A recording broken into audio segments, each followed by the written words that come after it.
All right, we back. Sorry about that. All right, so the Mr. Crime Boss here, Mr. Riley O'Reilly himself. He he sees you walk in, and he's like, "You son of a bitch!" And he's like, "You're here again?" And with that, he's like, you know, "Smoke 'em, boys." And the guys all nod. They heft their crowbars up, and they run at you. As we All right. This is called in media res.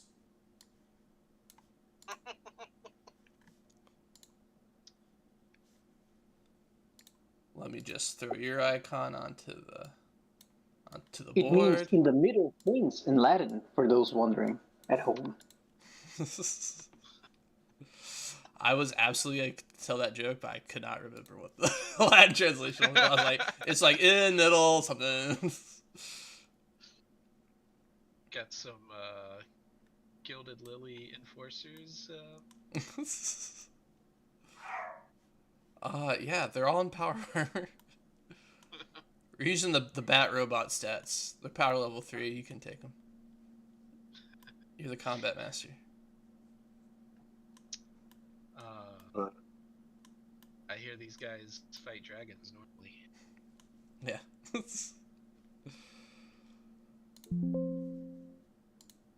Let's see. Did you guys end up beating them, or did you end up running away from them? No, I don't think we fought these guys. Like, screw that. Okay. Hey, roll initiative for me, bro. All right. It's not going to go well. His initiative is +0. Ooh. Baby. Ooh. Wait. That can't be right. It's based on his defense or his dexterity mod, which Yeah. is +0. No, it's based on your dexterity score minus your defense, I believe. Yeah. I I was about to be like, That's- these guys have 9. That's- I think that's even worse because No, I put it can't heavy be. armor on No, him. no, not your defense. Not your defense score. It's so dexterity score. What's your dexterity score? 10. Okay, cool. And then what type are you? If you're wearing light armor, you would subtract 2 from that, so it might be plus. I put heavy armor on him. Okay, so then let's see. Let me look the equipment. Do you remember what the defensive bonus you get from that is? It's the heavy protective vest, a +4, Okay, and so an that's what you 8 take DR. Again, so it's plus -4. that you take. Yeah, so you get 6 added to that. You also did roll like crap though, so it's still only an 8. Yeah. Okay. But at least, yeah, you should have a +6 to your defense. These guys are shooters though, so they probably pretty dexy. Oh no, these guys Okay. are crowbarmen. Oh, they just have better stats than you. I also put a heavy helmet on him. I figured he kept it. Does that also take away from my initiative? Does it add to your defensive score? It does, doesn't it? Gives a defense bonus of +7 against melee and ranged attacks, and 12 DR against ranged weapons and explosives. Your defense must be a nightmare. My defense is 22, I believe. 10 Okay, plus then, 10 yeah. plus yeah. 10 plus 11 plus another 1 against melee attacks. Okay, 7 to that's 9, right? So I think you have a +1 to defense or to initiative then. Okay. So 3 in total. But you're walking around in like a tank. I am Iron Man. Ooh, okay. And so it's +11, and then I have +2 defense from my ways. So actually, I think it's 23. 23. Yeah, only against melee attacks. 21 against ranged. It drops down to 22 against ranged. Okay. They say, you know what? We are ranged.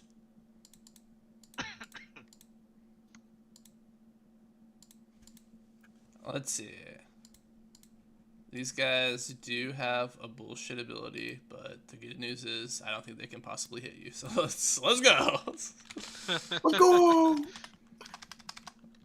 Yeah, let's just get this out of the way. All three of them go to strike you. They run. They strike you. All right, we're good. On to you. All right. What do they have to roll? Like a 15 or 16? I feel like they have to crit. They like have to get a 20, right? Well, are they? What are the? Was there? Well, it depends on what their ranged attack bonus is, I guess. Oh, it's +3. It's right there. Yeah. Yeah, they have to crit. Holy shit. I rolled an 11 on attack against one of them. Okay, gonna have to roll better than that though. Oh, never mind. You got him. I was like, uh-oh, is this a game where it's just a lot of you swing and you miss, you swing and you miss? I was like looking at your character and I was like 15 for a starting AC is like pretty crazy with the attack bonuses they give. So little did I know what else was gonna happen.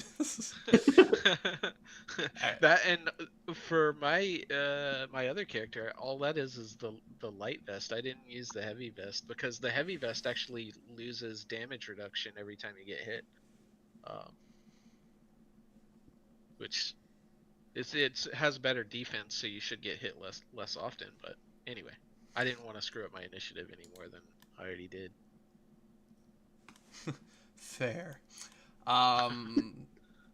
Denote which icon you want to store your damage in. We'll go with the top one first. All right, James. All right, they charge in. They ding ding ding off your armor. You block some, and then you like swipe out with your iron bar. Manage to beam them. They're gonna go for you again.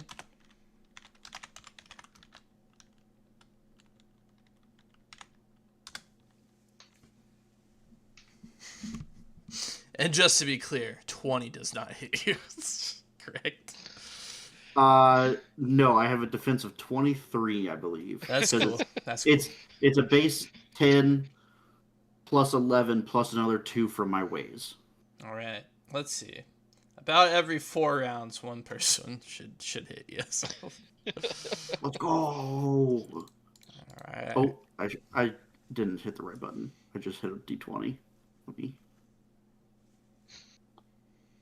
25. A 25 to hit for 11. That's a crit, so you do 22 damage. Would you like to not hit the same person you just hit? Hint, hint. Would you like to optimize? Sure. We'll go for the bottom one this time. He's the next closest. Okay. What's his critical hit look like? I feel like after a second round of them hitting me and not doing much, he'll step forward, and it's almost it's a pretty short strike. He's hitting with the butt of the rebar, but it's only like 4 inches out past his hand, so he's punching just past this guy's head, and the side of the rebar is hitting the side of this guy's head. Ooh. Nice. All right. Yeah, he goes sprawling on the ground, bleeding from the head.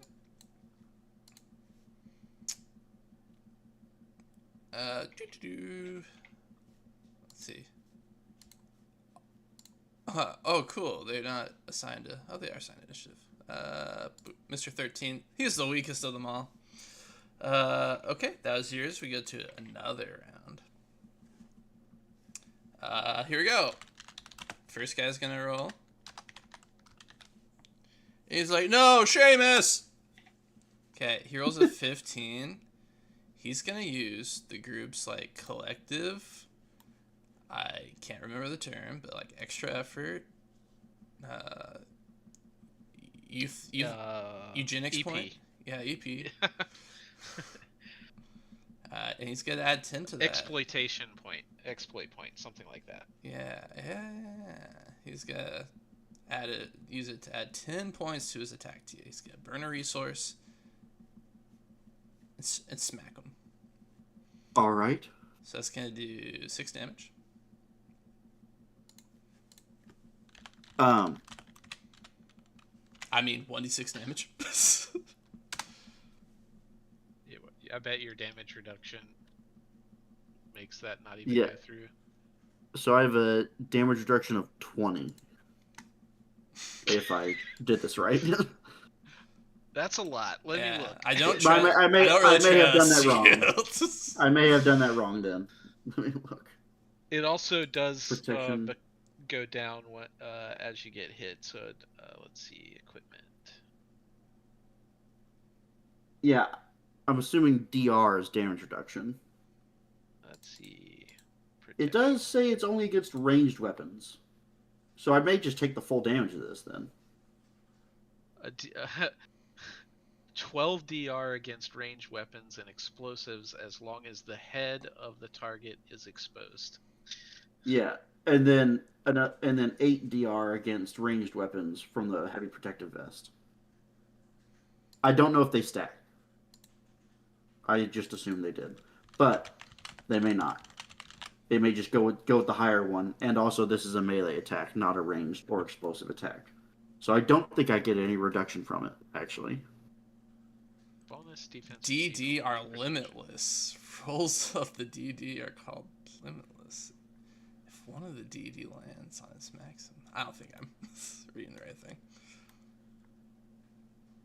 Damage. That's the exploding dice thing that it's talking about. Oh, okay.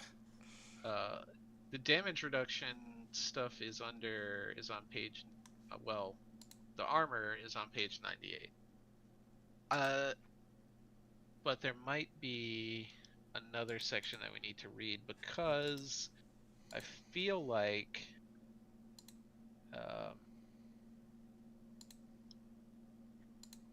the armor probably shouldn't stack, but it doesn't say in the armor section, so.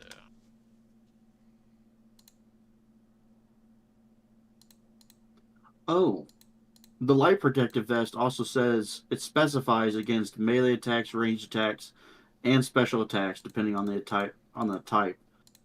But the protective vest just says +4 defense against ranged weapons.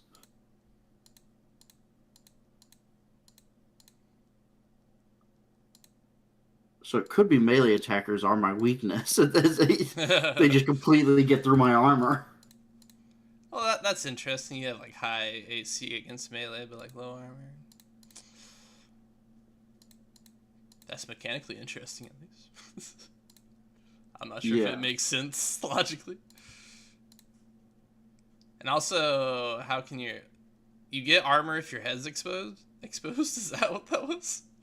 So, as long as the head of the target is exposed. Yeah, so I'd assume it's as long as your head would be taking damage, your helmet protects it. But if your head is already protected by cover or something, then you don't get to add the bonus of your helmet from it protecting you.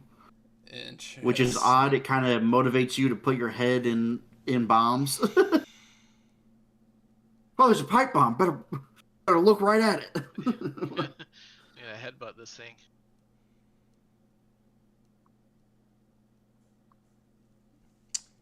Interesting. We're already finding flaws in the game. Because it's just like the light vest. So I'm like, well, I guess you could interpret that as it's... I would say it's saying that...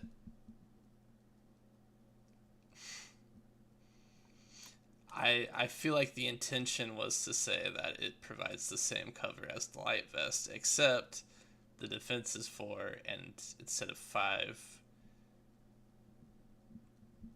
resistance against ranged, it's 8. Okay. It doesn't make any sense. That's like it's just like this, except it doesn't provide any melee damage or melee protection, and this is like. So I don't think it's clear, but I'm the GM. Yeah, that's my role.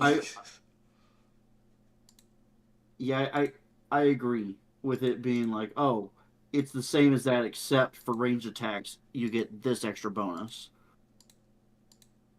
Otherwise, it's just a light protective vest. So in that case, it'd be 5. I have to reduce my defense by 2 against melee attacks. And I still do want to answer this question on whether they stack. Unfortunately, DR appears 231 times in this document. So. Yeah. I'm trying to also find some clarification. Maybe finding enemy profiles and seeing what they're wearing and add up their... yeah, I can look at that.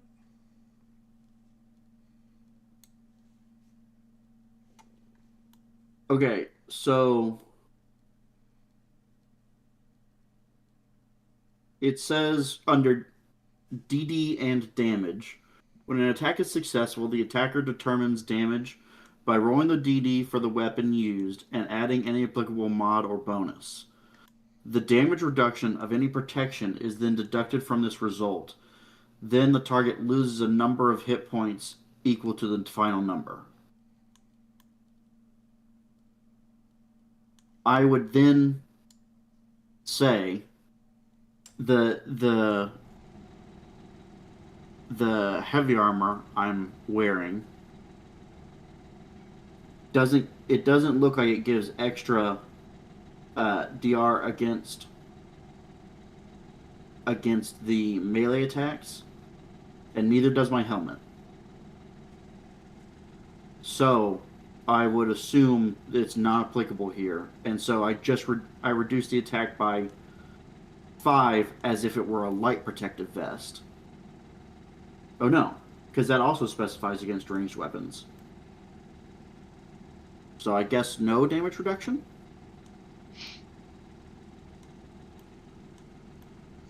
I think yes on them not stacking, because no enemies in this book have anywhere close to the damage resistance that you have. Okay. As for the other thing you said, why best?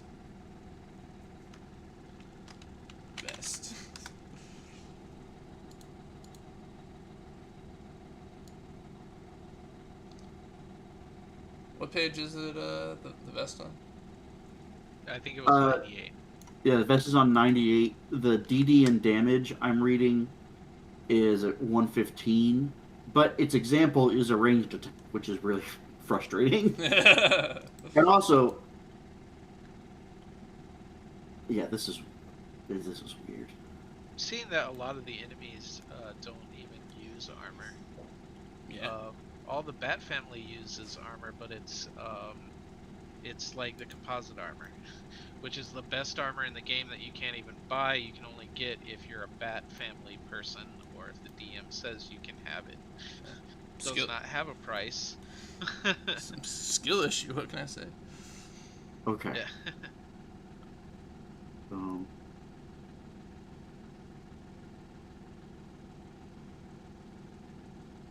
Oh, there we go. Okay, here we go. Is this Two-Face? Two-Face uses the heavy protective vest. His defense is 13. He has, so it's like 10 plus his dex mod, which is plus 3, which is 13. So he doesn't get any extra defense from the heavy protective vest. Somehow. It should be giving him a plus 4 bonus. Yeah, maybe you only have to apply it on ranged attacks. Like you apply it almost retroactively after the attack has been made, not beforehand. You go, oh, a ranged attack is made. Oh, his armor gives him an extra plus D4, an extra Plus D4, 4. an extra 4 to defense. So that so raises that makes it. sense. because for the Bat Family people, it does add the armor because it's against melee and ranged attacks. So that would add up, and it gives him 8. He gets full 8 damage reduction against ranged attacks, but he is not wearing a helmet.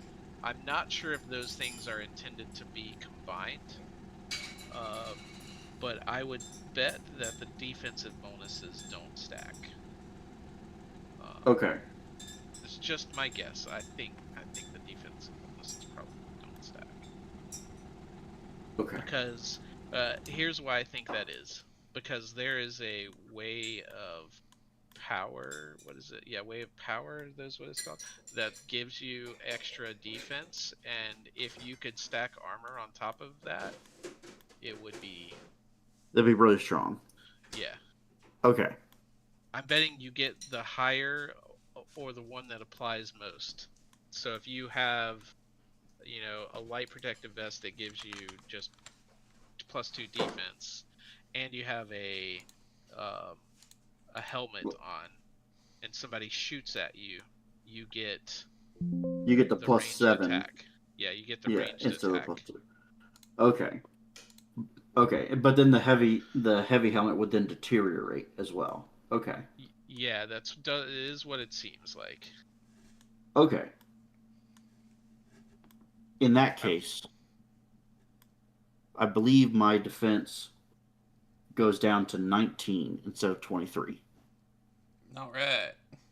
Because that's just my helmet. That's my 10 plus the 7 for my helmet, and then +2 from my ways. Yeah. Those should stack.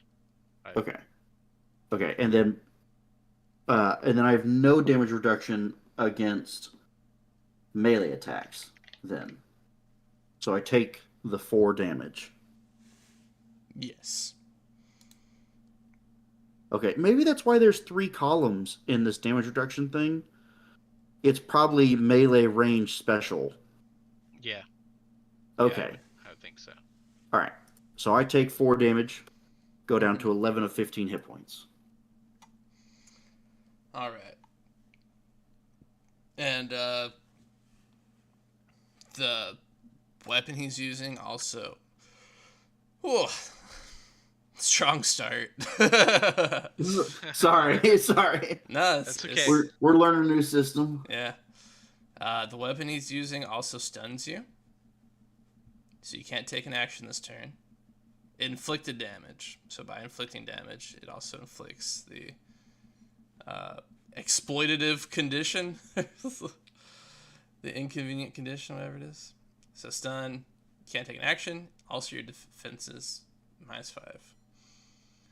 Okay, so my defense is reduced to 12 for the turn. Yeah. Which really seems like we've entered a doom loop. Yeah. Because I don't get my next turn. They get to make 2 more attacks against her. Or that was the first guy. There's still another guy here, and then I'm stunned, and then they get to make 2 more attacks. Yeah. That's interesting. All right. That's fun. Let's get it. Let's kill me in this random warehouse. All right. Looking to see if you have any exploit points you can spend on defense. Yeah, you can increase your defense score by 10 if you have to. Okay. And his total attack was 15, then he spent another 2 to increase it to, or spent an exploit point to increase it to 25. That's right. Okay. I will, in that case, I will spend one of my exploit points, going from 5 to 4, and raise my defense to 29 against that melee attack. +10 from 19.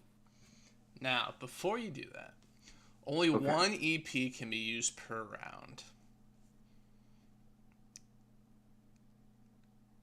Per character or in total? As a GM, I would say in total, just to avoid this situation. Okay, so you can't use them reaction reaction, in reaction to another one happening. Yeah. However, Okay. I will out this time because these guys are goons and probably shouldn't even be able to do the same way. I just got salty that your defense Okay. was 23. So, so I will allow you to do this. Understandable. Okay, so let me turn my hit points then.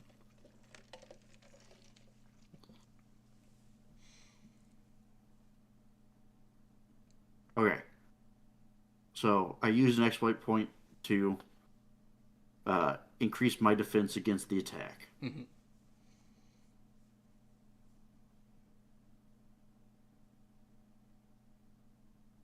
And I guess the other guy will go. All right. Like rolls a 20 anyway. I'm like, oh, huh. Oh, All right, he misses, and it goes to you. all right.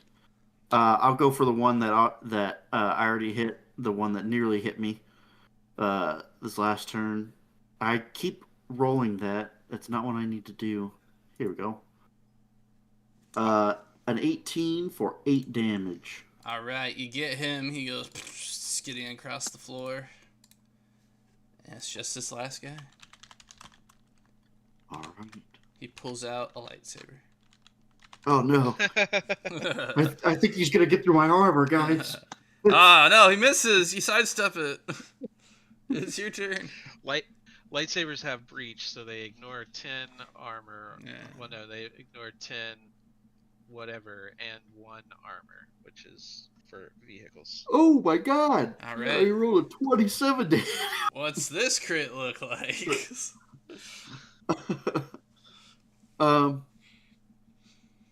I feel like it's I don't think Sean is a very subtle guy.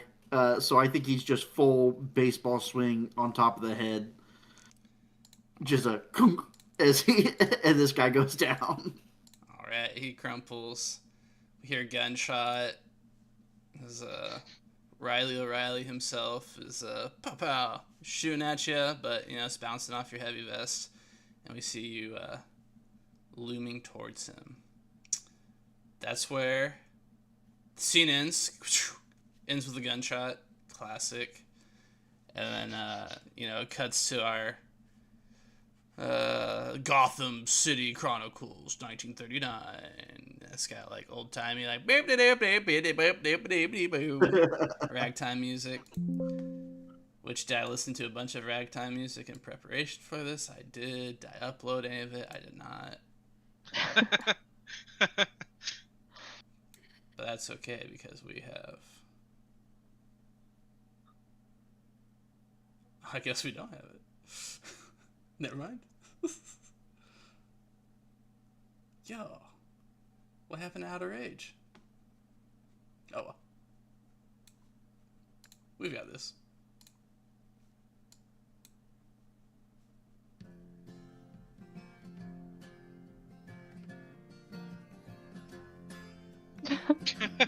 Oh, this is my jam.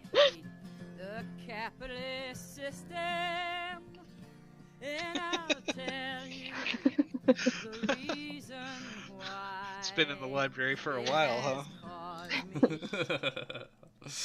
Yeah. It's Lotus's theme song. Yeah. I was just like, man, why didn't I record any of us playing Vault? I was like, there's some stuff I'd like to rewatch. And I was like, oh yeah, it's because I use nothing but licensed music the entire campaign.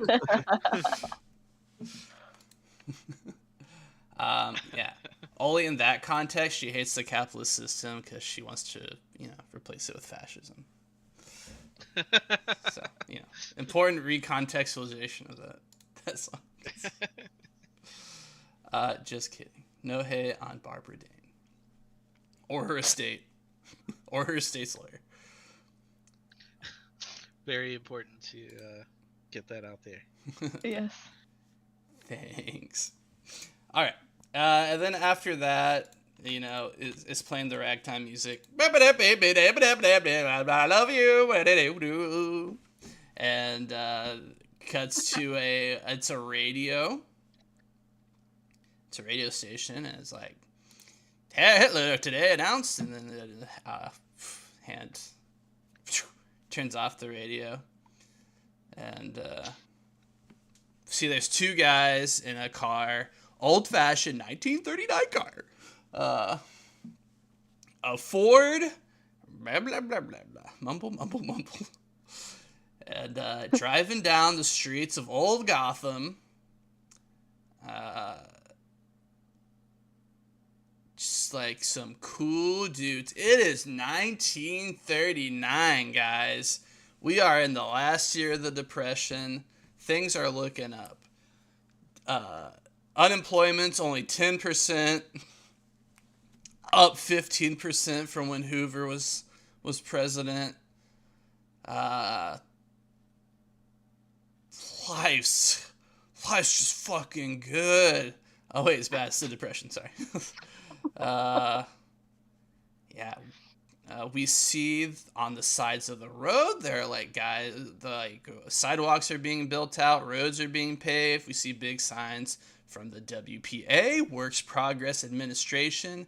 We see guys in like work jackets and like ties and button-up shirts, or just like pickaxing at the ground, paving the street. Wacky times, guys.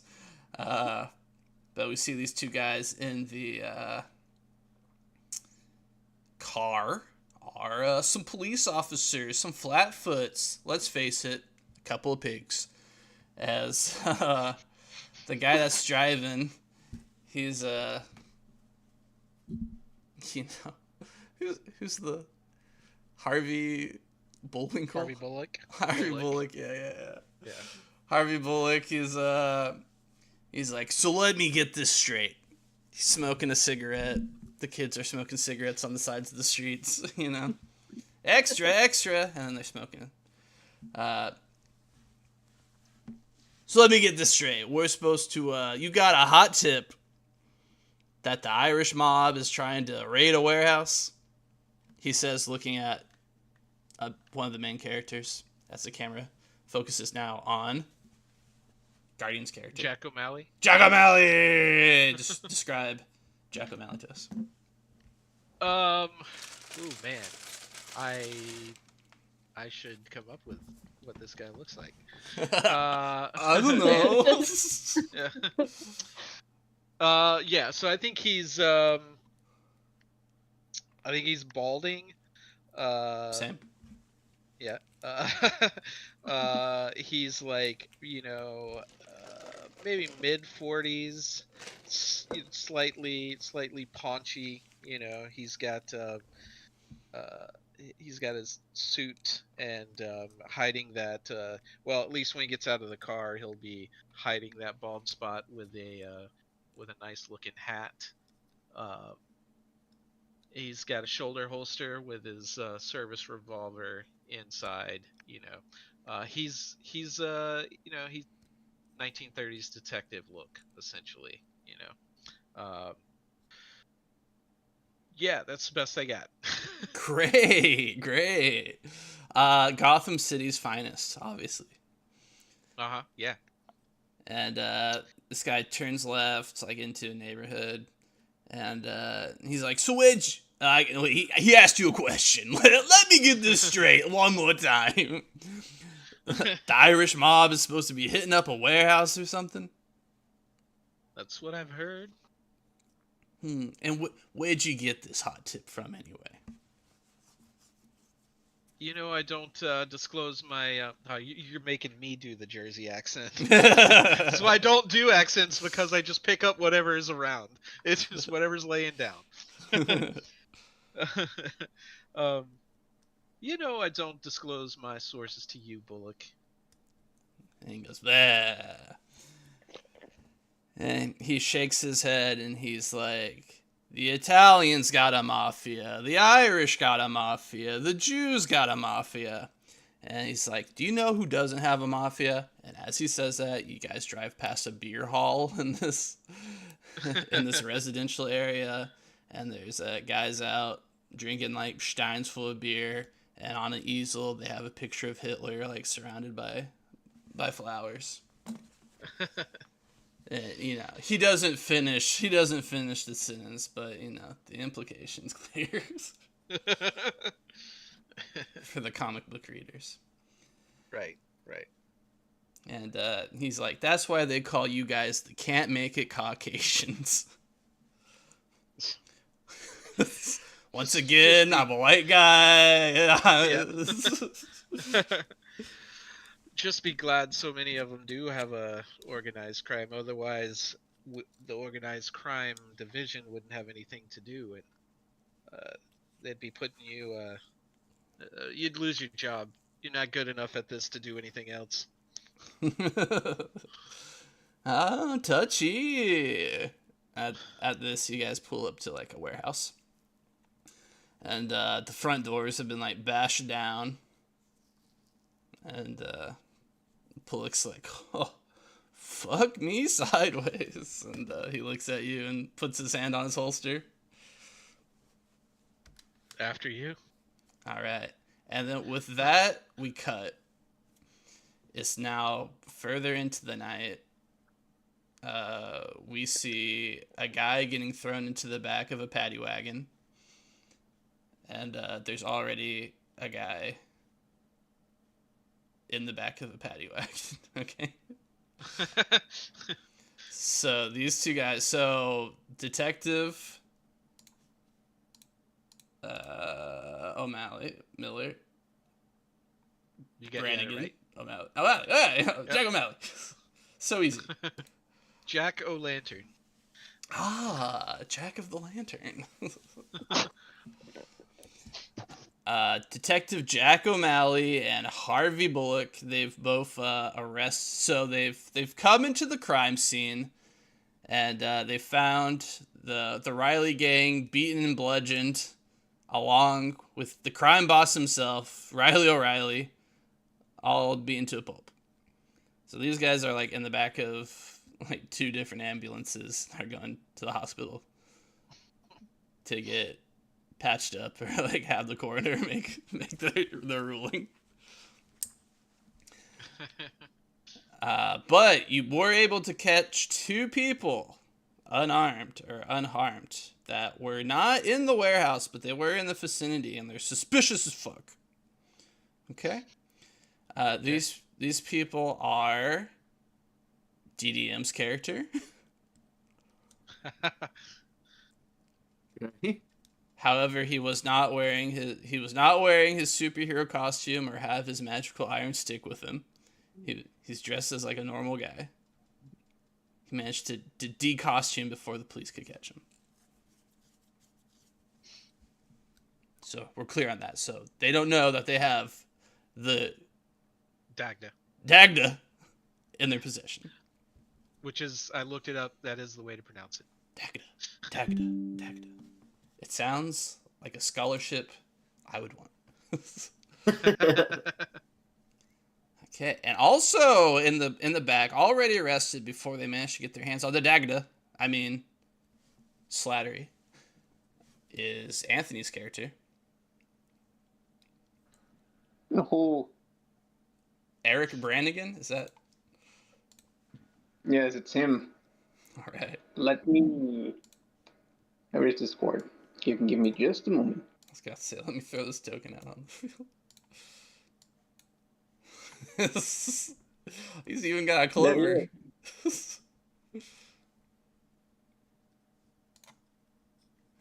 And so I will now ask the players, Anthony, Guardian, does Guardian know that Brannigan here is his contact?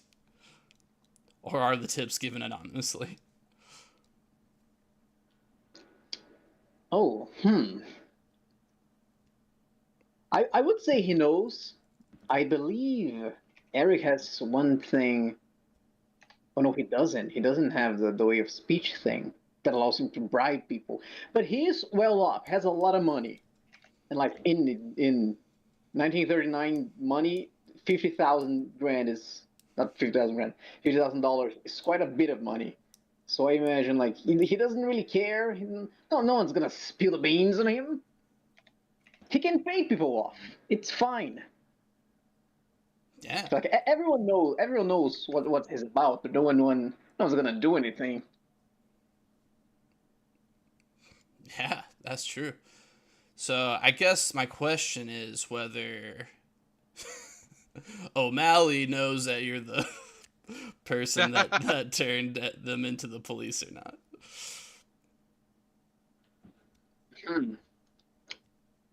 I would say so. I would say he knows, yes. And like I suppose the reason here is this guy is less likely to cause problems.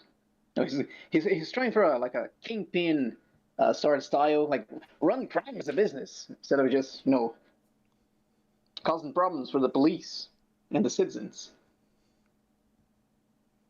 So Like he's here to deal with. so you're acting as a confidential informant, but I don't know that you're planning on filling the power vacuum. Is that what we're saying? I imagine and that's why like this guy is like it is easier to handle than whoever's in power right now. I imagine Oh, that's okay. what you here.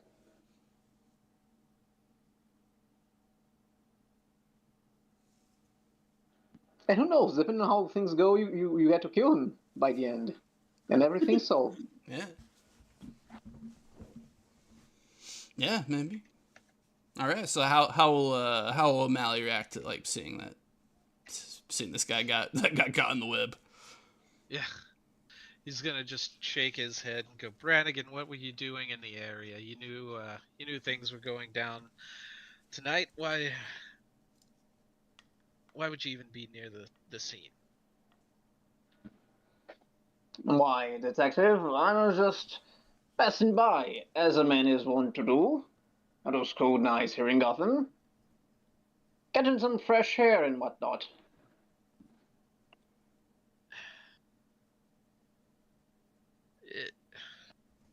You're making life harder for me, Brannigan. You're supposed to be making life easier for me. Else, what's the point in this whole collaboration we've been doing? Oh, life isn't easy for anyone, detective. Trust me. Is he a detective, actually? I don't remember.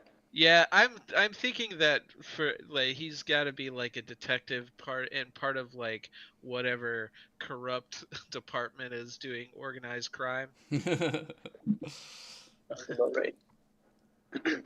There is no such thing as an easy life, detective.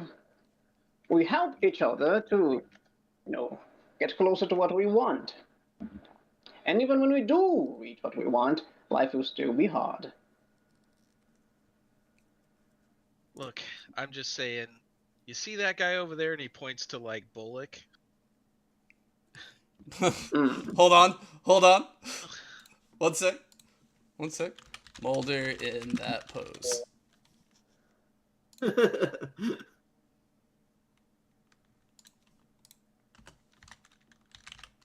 Oh, this is why being is the worst. They don't even fucking know what Mulder in that pose means. All right, don't hold on. Don't hold on for me. That guy isn't aware of this collaboration we've got going up. And while he's dumb as a brick, he's he's persistent. And let me just tell you, you don't want him to be involved in this any more than he has to be. And now we picked you up, and you're on his radar. You see what I mean by you're not making life easier? No, please, do relax, detective. I've had worse people on my trail. I know how to handle myself. Don't worry so much about it, will you? This is just another Tuesday for me.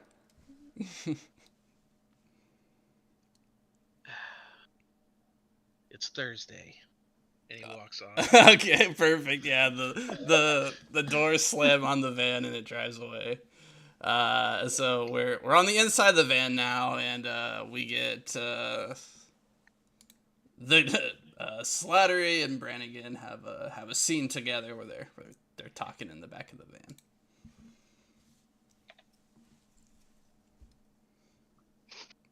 I'll let you guys figure out what that means. Okay.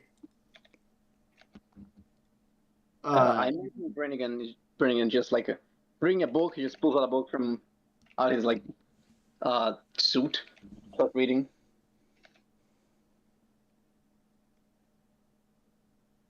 Sorry, you pulled a book out of your suit to start reading. Yes. Man, these cops are useless. They didn't even pat the guy down. He opens the book. It has a gun in it. The book opens up just a hole with a gun in it. Yeah. He does have a gun, but it's like a rifle. I don't think he has a gun in the book, but that'd be funny. Now this is a show of force. Like they didn't. If I wanted to come here armed, I would have. I just went to bring a book.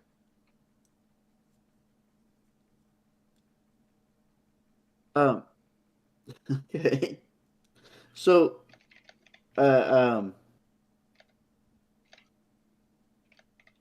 sorry, so question on your character, were you giving me tips on where to go as well? I thought that's what we had established, but I don't know if that's what we had wanted to happen or what has been going on. I would imagine so as well. Like because you're like working like outside of the law. I need you as well. Yeah. But something went wrong, and then you got caught up in the sweep too.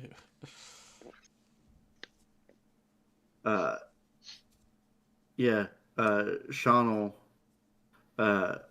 he'll kind of look at you and go, I would have liked to known that you're giving information to the cops as well.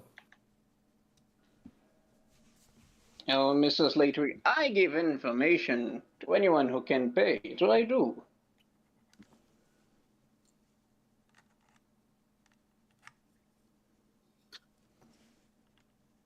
I don't remember you asking payment of me. Oh, don't worry. What you are doing is the payment. Trust me, I don't work for free, and you've been of quite help, my friend. Yeah, thanks to the Dagda, several of Riley O'Reilly's lieutenants have been taken off the scene. And now the boss himself tonight. Oh, we're getting there. Swallowing up the crime scene. Yeah, it's almost time for someone to make a big move. Is there any notable wound on Mr. Slattery? Unscathed. Okay. I imagine he's got some bruising from it, but no bullet holes. He's got his old wound. He's got a burn along the majority of his right leg, but you've interacted with him before, so you would have known about that. Okay. Like the burn is from the fight? No, not today. Okay. That wound is like almost 20 years old at this point. Well, let's see here. Where are the items? Real quick. I'm gonna find them. Found them. Fantastic. I'm gonna find them. I'm joking. What would I have to roll to more or less perceive if the events of last night left any sort of impact on Mr. Slattery? I would say perception. Big numbers, baby. Did I do it? Okay, I have to do the thing here. What is this? What is going on? 20 sounds great to me. All right, good job. You were checking to see if the wounds, if what? If the events of last night left any sort of mark on him, I'd like if he seems like he's got a headache, maybe he's in pain, maybe he's a bit shaken, anything like that. He's probably got some bruising around his sternum and shoulder from where his vest absorbed some bullet wounds.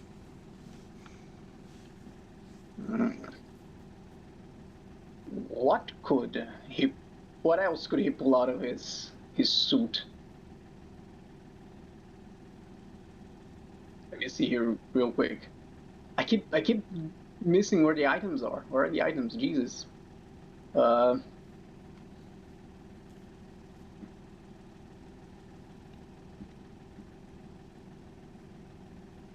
Shit, I have no idea.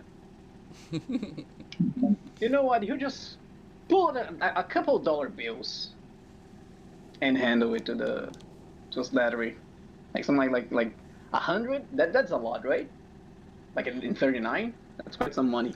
No. So, you know, the money, we're not. The money is like equivalent to what it would have been back then. So, you know, like accounting for inflation, $100 now, you're like giving him like what would have been $10 back then. You know.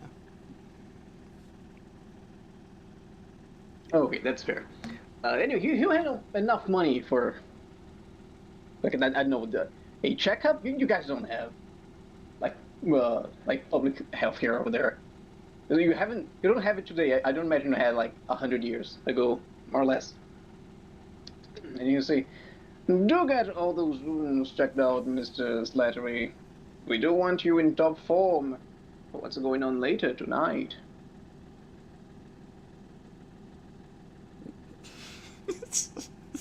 I love that you have no idea what's going on later tonight.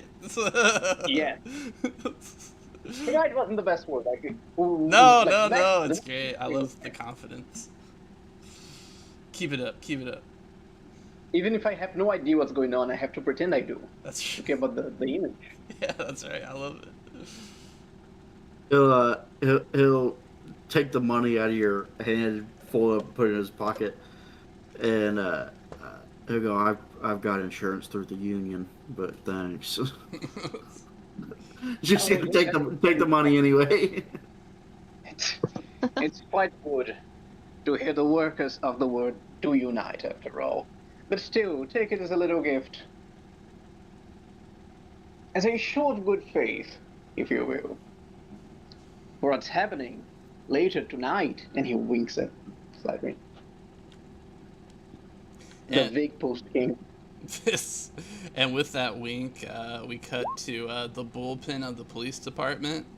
We hear like phones ringing off the chart, and people walking about, drinking coffee. We see a lady, a secretary-like figure, get some coffee, put some cream in it, puts a spoonful of sugar in it, puts a second spoonful of sugar in it, puts a third spoonful of sugar in it, stirs it up, walks with it for a little bit, and then reaches out to hand it to somebody. The camera pans down, and Riley, describe your character to the audience. I sent a picture to the Discord. Excellent. Is that a box cutter? Yeah, a sonic screwdriver. I love that it's probably a box cutter. I love that. But it Yeah. does look like it's a weird box cutter. It's a letter opener or something. Yeah, I was gonna say, that's like the type your office gives you. When they... Yeah. It's a blunted letter opener for kids. You stole it from somewhere, somebody's desk. Yeah. On the way in this office right now, you did. Yeah, this is Donnie Miller. He's an intern at the Gotham City Police Department. He's about 11 years old. He's a kid sleuth. He's some kind of genius. The Gotham City Police Department has hired him. Well, they've made him their intern. 'Cause he's good at looking into cold cases and figuring them out. And but his real passion is the mob. He's interested in the organized crime going on in Gotham City, and so Yeah, he'll do his investigating on the cold cases, but he's really walking around town taking pictures of stuff going on in the dark alleys. Crafting a wild red string connection board. Yeah. Did they give him like one of the junior detective badges that they hand out to kids when they do like the assemblies? Yeah, absolutely. And he polishes it every day. This is back Like out before of it would be plastic too, so it's like it's probably real like tin, made out of tin or something. yeah, cleanliness is next to godliness. I met J. Edgar Hoover. Oh no! America's top Well, fascist. Yes, the second most corrupt FBI now. He's got to make money on the side, so he also does like private detective stuff. So he's got a little bit of money. Mm-hmm. Finds missing cats, things like that. Donna hands you a cup of coffee. It's way past Donna your... and Donnie. Yep, it's way past your bedtime. Yeah, and it's evident he has like bags under his eyes. He's like, yeah, I could use a cup of Joe. It's gonna be a long night. He passes his desk. We can see that he has a sleeping bag underneath his desk. I do want to say it's nobody knows that he like stays there though. No one knows that he like sleeps at the police department. Is Donnie an orphan, or does he have like a mom who's just really bad at momming? So he has a foster family. Okay. The Millers, in fact, he's got a foster family that he's been living with. They went on vacation, and left Donnie, to fend for himself. But he's a genius. He's a kid sleuth, so of course he could. They've been gone a month. Oh, they're dead. Man. Yeah. but Donnie's like, they'll be back. They're just, They went for there's a lot of worlds cigarettes to and see. milk, or is this a European style vacation where they just go for the whole summer? Yeah, they're like backpacking, and he's it's like, there's a lot of Europe.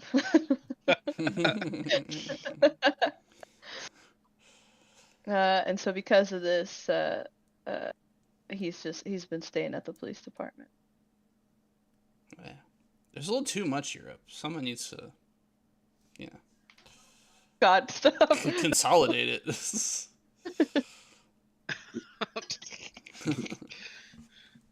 That's what you hear one of the cops say, at least. Oh no. Donnie shakes his head and grinds his teeth. West Wing style, Donna is like, so we got 2 perps just got brought in, she says, handing you a file. Oh yeah. I saw him. And he opens up the file and he's like, mm-hmm. Mm-hmm. Both suspected members of the Riley gang. They got caught breaking into a warehouse full of weapons. Don't have an idea on the owner of the warehouse yet. Seems like it'd be easy to find, but we don't have that. It's like, Donnie, you got a map? Right here. Just pulls one out of her folder. He's gonna be like, so I know there's active Riley gang activity in this area and this area. So maybe we could triangulate some area in between. A warehouse. He's like scribbling on the map. Mm-hmm. We actually know the location of the warehouse. Oh, okay, all right. Right, of course. Right. You want to know who owns it? Yeah. Let me have 2 O'Malley more arrested them Cup at of the Joe. warehouse. Yeah, Right. big sip of that. Ah. Ah. But anyway, they take it to the double side glass if it was invented then, or just into the room, where we got. All right, yeah, okay. Double side glass, 2 holding cells. One's got O'Malley in it, and the other's got Brannigan in it. And the other one that has O'Malley in it also has Slattery in it. Which is to say that Jack O'Malley is interrogating Sean Slattery, and Eric Brannigan is just waiting in his cell. Is he still reading his book? He's definitely like staring at you through the 2-way glass. Whoa. Donnie will like do a hand motion to see if Brannigan responds. No, you look safe. Okay. Chills. What's a guy like that doing reading a book that thick? She's like, yeah, how do you get that in here? We gotta tighten up around here. It's getting pretty loose. With this new commissioner, Shots. I see my future not being very bright. That's Gotham City Police Department. That's neither here nor there. Donna, what's that perp say? And he'll gesture towards Slattery. And with that, we transition into the interrogation room. Beautiful. Incredible. All right, Slattery, that's your name, right? You know it is. So what were you doing out tonight? Man can't enjoy his neighborhood. Doing what? Doing what now? Sorry, what? I missed that. I It's heard it. neighborhood. Yeah, sorry. I said man can't enjoy his neighborhood.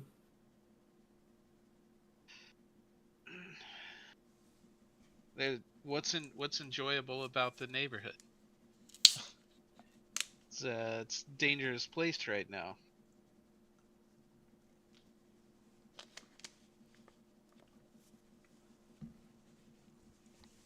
Yeah, I can. It's dangerous sometimes, especially after night. Those O'Reillys running around. Yep, O'Reillys were running around, but there was also you running around. You kind of avoided the question. You just out Nice. for a late night walk? I was walking my dog. Ah. What's his name? We just got him. I don't know. I haven't come up with a name yet. We just found him. He pulls out a notebook and flips through it. I don't see here where they picked you up with a dog. Did you lose him? Well, when gunshots ring out, strays tend to run. Oh, so it's a stray dog. I say we found him late. We found him recently. Oh. Didn't pick up a leash for him yet? He's more of a feed him a little bit and he'll follow you around dog. Okay. Yeah. Right. So just out for a walk and you heard gunshots, did you? Yeah, coming from the what is it, warehouse, whatever it was. Yeah. And did you see anybody hanging out around that warehouse? There's that other guy you put me in the wagon with, but not really. No. Yeah. Just mysterious gunshots. Nobody. What did you do when you hear the gunshots? Uh, you go look to see what was going on. Well, yeah, and I get there, and you guys toss me in a van. Oh, okay. So you didn't go chasing after your dog, in air quotes. Well, I'm, you know, I've lived here a long time. Figured I'd go help if someone needed it. You guys tossed me in a van. That's what I got.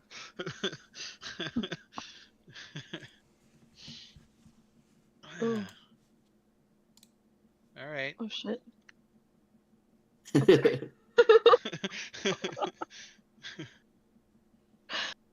Well, Let's see. that's what we do to suspicious figures around the crime scene. We toss them into the van and we bring them back here and we ask them questions. See, you also do that to concerned citizens. Well, so far I'm just seeing the suspicious figures. I always see suspicious figures. Okay. All right, Slattery, I got my eye on you. Let me go. Let me ask you a question. You live alone? You married? Kids? Anything? Oh, I had a little fling a few months ago, but I think it didn't work out. The door opens up, and he's like, O'Malley, bring him and the other one up to the front. Is that Bullock that does that? Yeah, it's me, it was! Just seeing if a new character has just entered the bring him up to the front. Why are we bringing him up to the front? I'm still questioning this one. I haven't even talked to the other guy yet. And he said, bail just got posted. Bail? We hadn't even charged him with anything. he shrugs and walks away.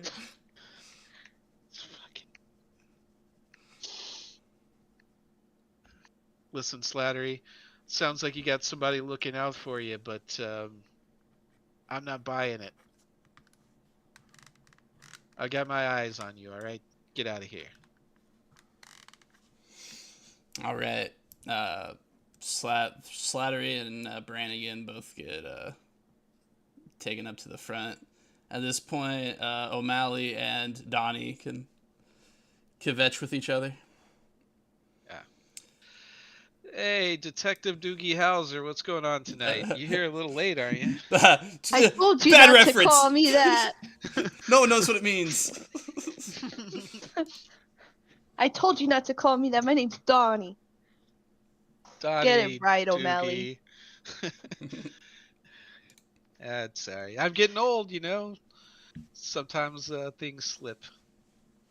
Yeah. Donnie Not was just a memory. Donnie was watching the interview, but was too close to the glass and was like fogging it up with his hot breath, and so didn't really see anything of worth.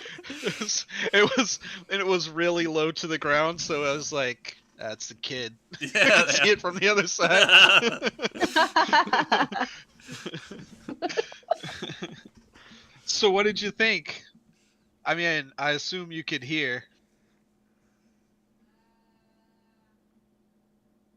I don't know. I don't trust that the guy. It didn't sound like a decent story, you know? Yeah. I don't believe him. Seems like more of a cat person to me. What? I just don't think he has a dog. That's. Oh, I see.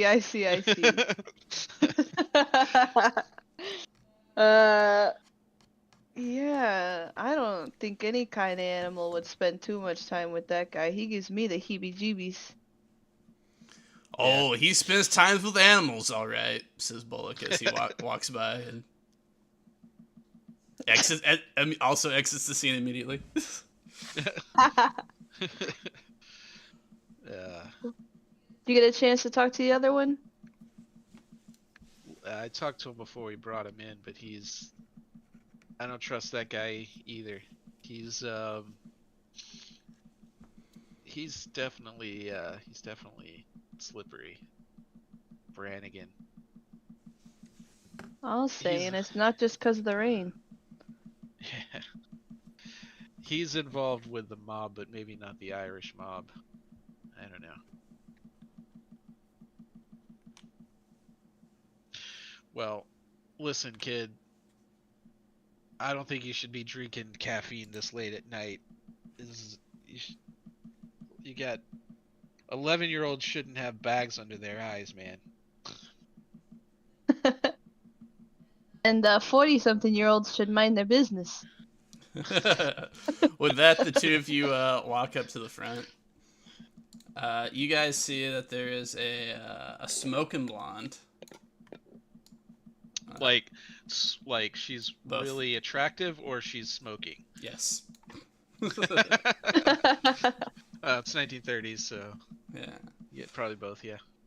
You guys can roll, like, I don't know, intelligence or like a lore underworld or whatever you want. Okay. There's no skills in this game. Yeah, I know. Just intelligence. And by you guys, I mean the whole group. As whole groups come up front. Don't think any bonuses apply here. Donnie, you a kid genius? Yeah, I don't know. I'm not rolling well. I honestly don't know what's a good roll That's a good in this number, game yet. I mean, it's D20, but I don't know how. It seems like the mods are lower than most D20 systems. So Yeah. I'm sure there's some chart to tell me what's good and what's bad, but I work off intuition. I'm like a bat.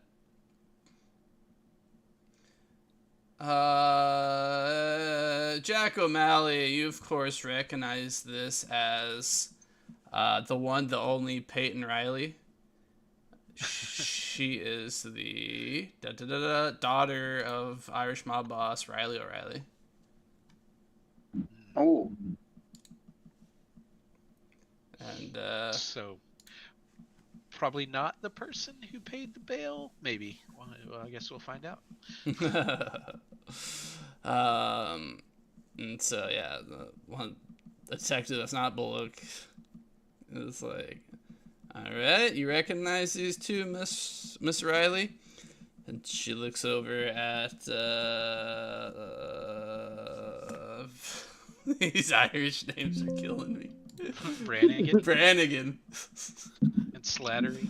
Brannigan, Slattery, O'Malley. Brannigan, Slattery, O'Malley. And Riley, of course. She's like, Brannigan, and they nod and I don't know, take the cuffs off Brannigan or whatever, and just like shove you forward so you can stand with her. And they're like, what about this guy? And they look at Slattery, and she looks him up and down. She says, no, I don't know him.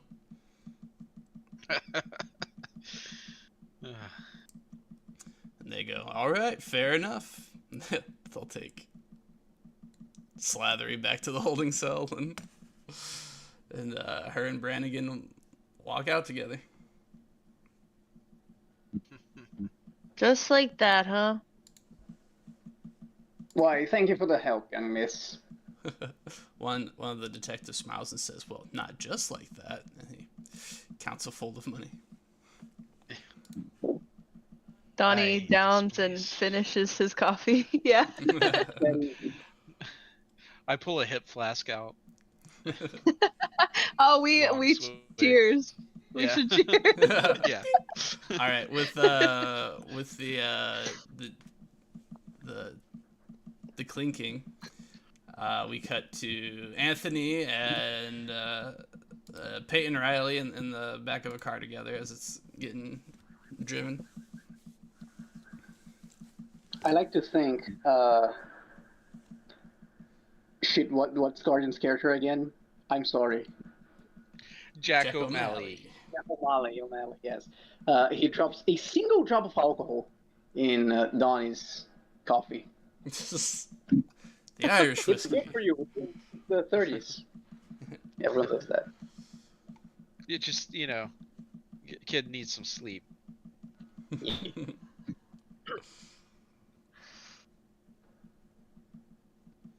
Fantastic. But Brennan keeps reading his book, I imagine.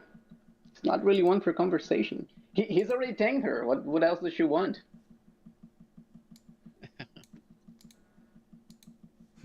Oh, nothing. Oh, Alright. I don't like this. I prefer the baddie. Can we go back to the baddie? Yeah, so It's a shame. It's a shame Anthony never got to meet Liz then. so in the back of the car, it's got like a bunch of dolls sitting around, and there's like a table that's got like a tea set waiting for her. And yeah, you're reading your book back there, and she's like, "You better put that fucking book down right now." Oh shit. He is quite uncomfortable amidst all those dolls, which seem to be staring straight into his soul. He has one, despite being Irish. So he would just put his book back in the suit.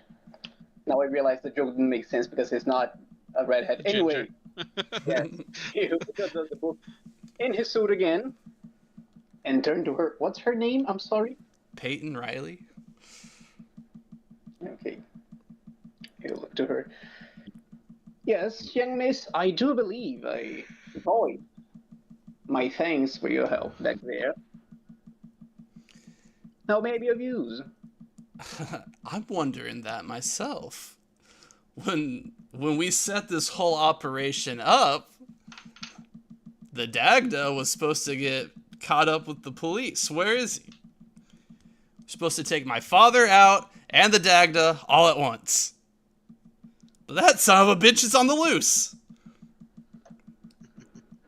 He throws his hands up. Well, those things take time, young miss. I assure you everything will work out just fine. Would I really put myself in danger if I didn't know everything was gonna turn out fine? Of course I wouldn't. Do I look stupid to you?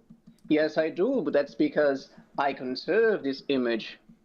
When you look stupid, people really don't expect much of you. It's a good thing you look very smart, miss. Please, do calm down. Everything will work out fine in the end. Oh man. That's always what you want to do, is tell an angry person to calm down. Yeah. Have I ever left the family wanting? Yes, tonight already. Oh, no. You, the detective, all of you are far too impatient. As I said, everything works out in due time. Your father will be just fine. Trust me on this one. And she says, "Oh, don't worry about that. My boss has already taken care of my father." And she, lightly places a gun in front of her. And she says, "And you're gonna take care of the Dagda." I imagine she's offering as a weapon and as a threat, but can I roll dexterity so I can grab it as soon as she puts it down, like examine it? Yeah, you can. Give me big numbers, baby. Ooh, pretty good. All right, yeah, you managed to take it off the table. Quite a new model. Is it loaded? Yeah. I shoot and kill her. I should shoot it right now. No one will ever know. All the dolls will. Yeah. Yes, I'm kind of scared of the dolls. I didn't care about the police, but the dolls? Jesus Christ, they'll go after my soul. I do apologize, though. I'm not really one for field activity, so to speak. I work better behind a desk, young miss.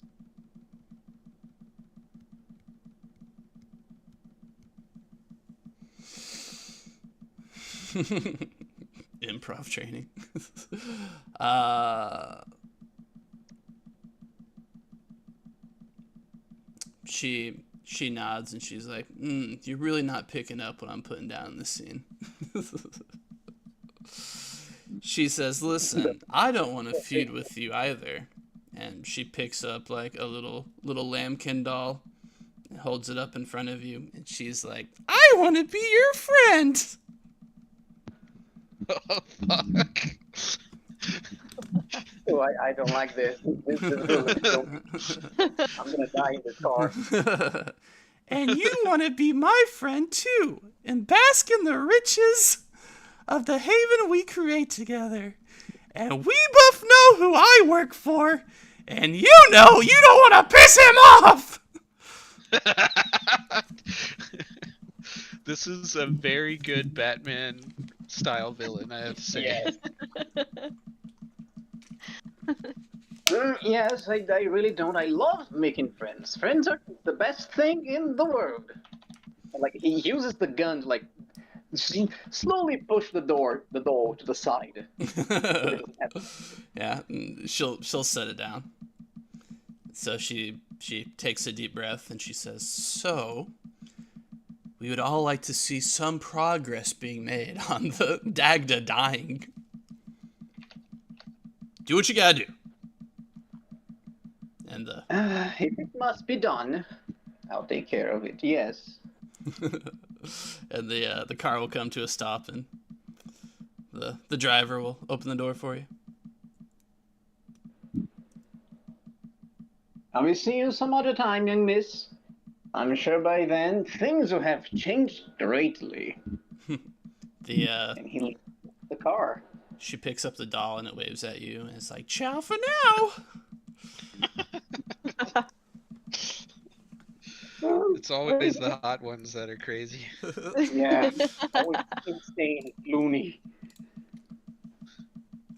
And then we head back to the police station.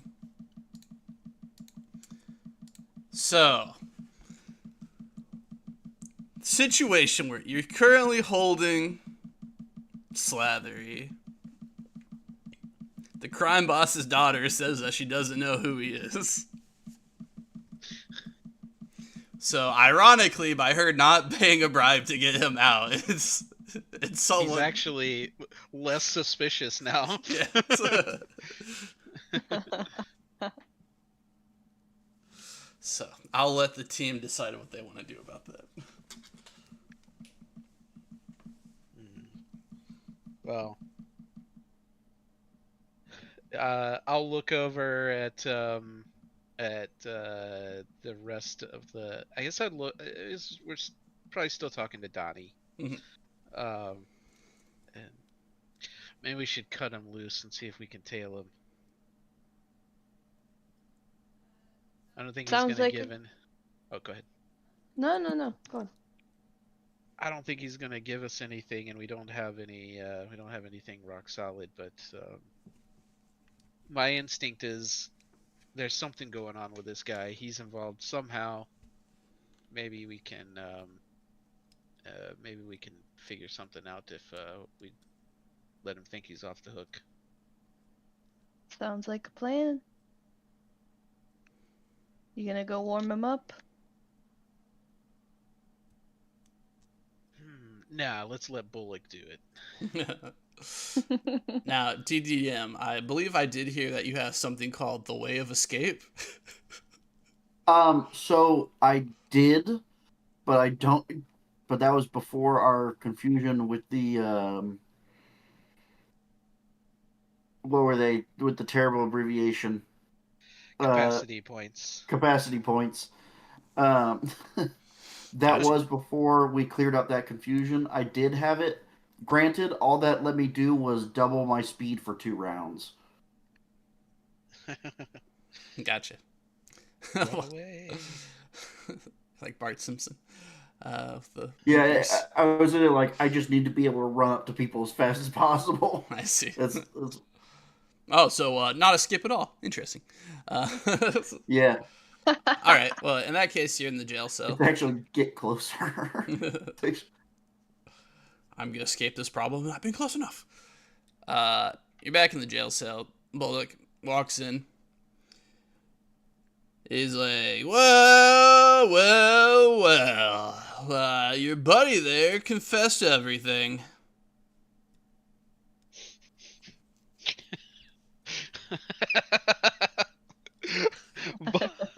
Bullock trying to try for the first time in his life trying to be a detective.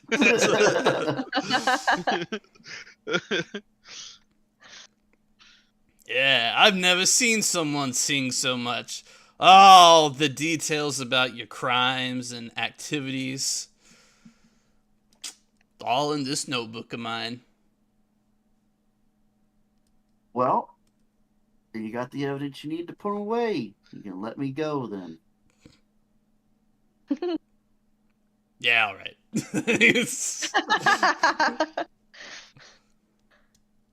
Donnie watching behind the glass on the other side. I imagine we were making a wager. Like, $5. Wait, that's way too much money. 50 cents says he trips him up in the first question. I got a nickel on Slattery. Nobody takes the bet. Everybody looks at Bullock and is like, nah. No, Tommy will flick a coin over to you. What can I say? I've got a optimistic view of the world. You're young yet. So they open the door and walks him over to processing to let him go. The $100 you came in with mysteriously gone. Civil forfeiture. Yeah. You could buy drugs with that. I watched some people play like communist Monopoly or Stalin Monopoly, and there's like a running joke that the guy that was like just playing the bank was being Stalin, and every time like someone gave him like something that needed change, he like wouldn't break it for them. And pretend like he didn't know what they're talking about. Yeah. He's like, it's a donation to the Communist Party. Thank you.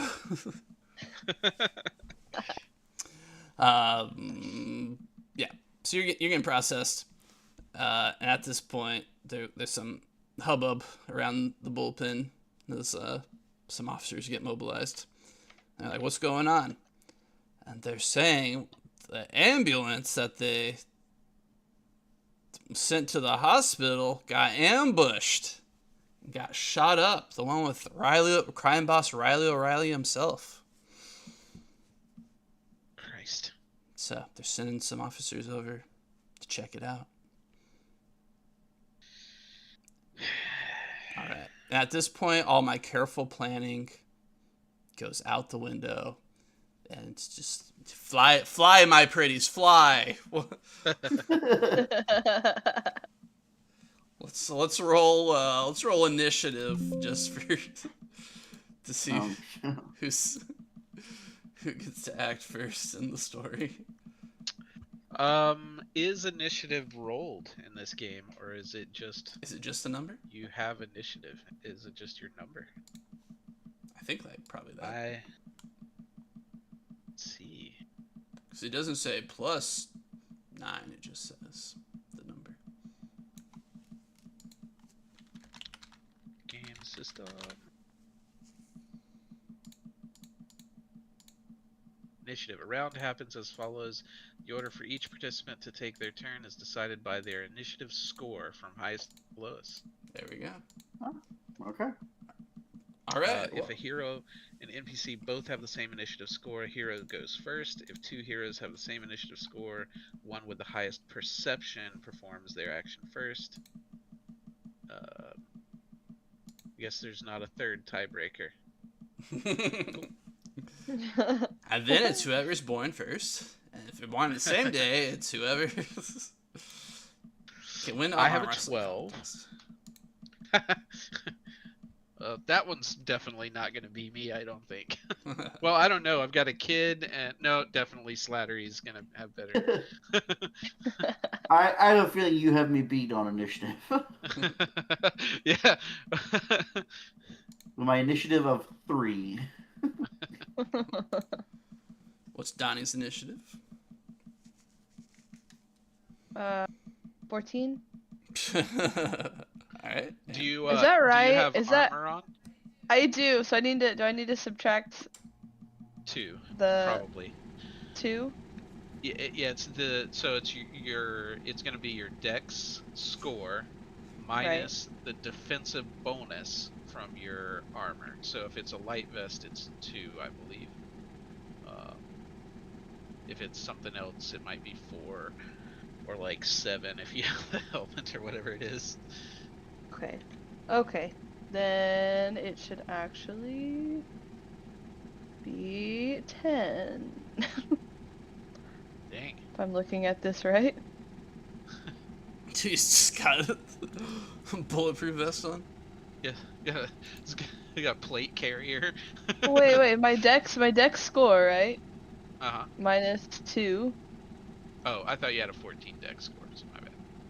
No, that was I don't know. I must have calculated my numbers wrong because my dex is 12, Oh, okay. Then yeah. and I have a Good. light, whatever it is, light. What was it called?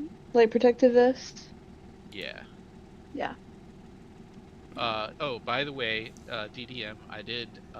So I had to go looking through different Gotham books that I don't have the PDF version of, but I think I have what is supposed to happen with layered defenses like what you have. Okay. So first of all, that piece of equipment, the helmet, not a single pre-generated character uses it. No good guys, no bad guys. So it's hard to find the specifics of that particular piece of equipment. So I don't know how defense works, because that one has not just damage reduction, it has defense too, right? Yeah. Yeah, so I don't know how that part works, but the damage reduction appears to be able to stack, but it's like it's more like you take the damage reduction from the piece of equipment that's most appropriate, because some of the bat characters, they have the composite armor that has damage reduction. They also have the bat cape, which has damage reduction, but if like you get shot and the character is behind you, it's going to hit the cape instead of your armor. Yeah. So Okay. and it all, the damage reduction will deteriorate over time. So there's also, the cape has damage dice reduction against fire damage, not just ranged attack. So anyway, They don't have like locational aiming though, do they? I think that's a judgment call from the DM. You'd say this person's gonna hit you in the head. Like maybe they rolled really good on their, but I don't see the point of that, because if that helmet loses all its damage reduction, are you still gonna be like, okay, well this time I hit you in the head, so you don't get best damage reduction? Yes. I don't know. How interesting. They're like, now that I got rid of that helmet, I'm gonna start shooting Cinder Mass. Yeah, I mean, cause the Batman cape, the Bat cape says it protects against ranged attacks that would hit you in the back or the legs too. So they must intend for you to make a judgment call there. Alright, well, I'll start specifying where someone gets hit from now on. Without knowing where your armor is. Just for cinema. Anthony, what's your initiative?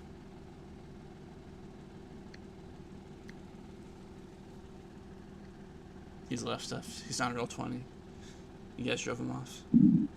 I'm trying to talk. Discord won't let me. I'm sorry. My initiative is 14. Nice. All right. Well then, Mastermind Brannigan will decide what he does in the story next.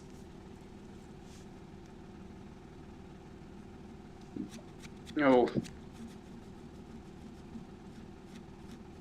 What will he do? That's a great question, actually. That's right. You can ask questions if you need to get more information. Hmm. Apologies. Wasn't Brennigan leaving the car last time we saw him? Yes, that's where we left him. Oh, okay.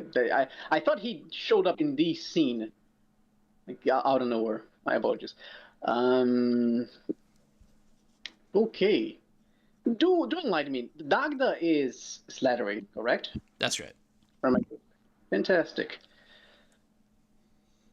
Hmm. What will he do? That's an amazing question. In fact, can I roll something to visualize how easy it would be to fool Miss Riley? Yeah, you can go ahead. Roll intelligence. I can just kill someone else. Yeah, this is him. I have no idea what I'm doing. Yeah, she's pretty stupid. she's a woman, so shouldn't be that hard. Fantastic. Sounds about right. Do they have any way to recognize the Dagda other than like the crowbar, the bat? I was about to say the crowbar. I mean, do you know it's magic? What if you just like, oh, I could just replace a crowbar? That'd be an exciting twist. I would say it's not actually magic. Hey, Like, you his you is said it was magic. No, the myth is magical. Oh, He's emulating the myth. I see. Yeah, he doesn't actually have a magical piece of iron. It's just some extra thick piece of rebar that he's been using as essentially a bow staff. Does he have any? Oh, who's rolling? Who's rolling? That is true. No, Yes. that's just that wasn't a roll. It's just me making a comment. Crazy how You said accidentally. That is well, yeah. I mean, I hope he doesn't say anything about us as people. I like examining extreme beliefs. That's fair. Does Slattery have any mask? Any helmet that like make it so like his face wouldn't be recognizable? A business card, perhaps. I'm sorry, what? A business card that says the Dagda. the Dagda. Fantastic. DDM. He does have like what seems like some, put like some armor that he's put together himself. That's right, yeah. That'd be pretty distinctive. And you know he stowed it somewhere around the warehouse. Oh shit. This DM's gonna take away your toys. Oh no! You're gonna take my fucking armor away.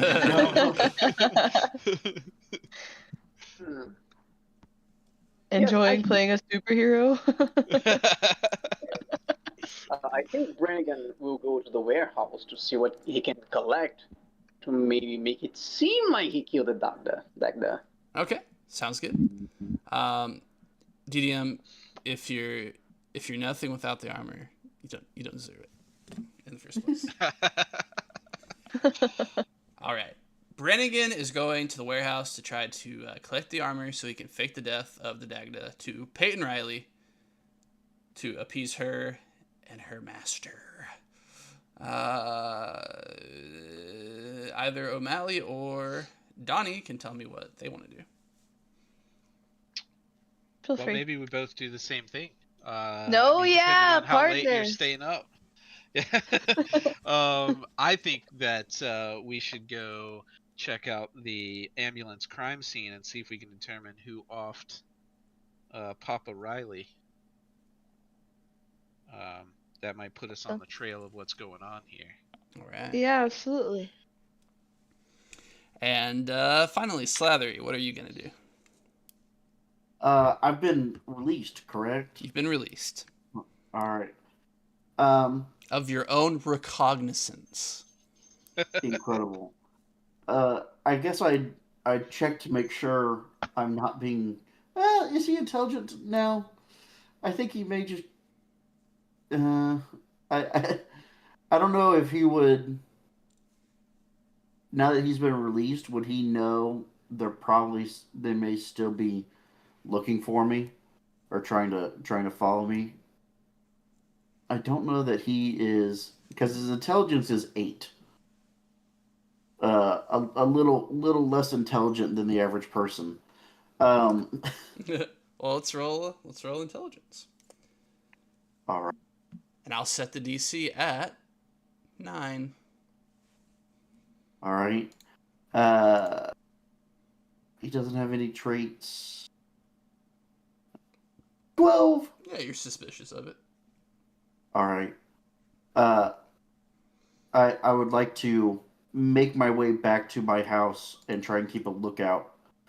And once I'm making my way back to the house, but also I figure the neighborhood or the warehouse or where I stashed my armor and weapon are not too terribly far from where I live.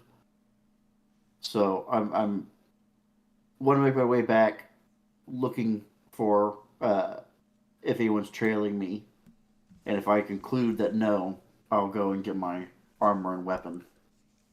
Okay. Anthony, you arrive at the warehouse. So you're hailing a cab or walking there.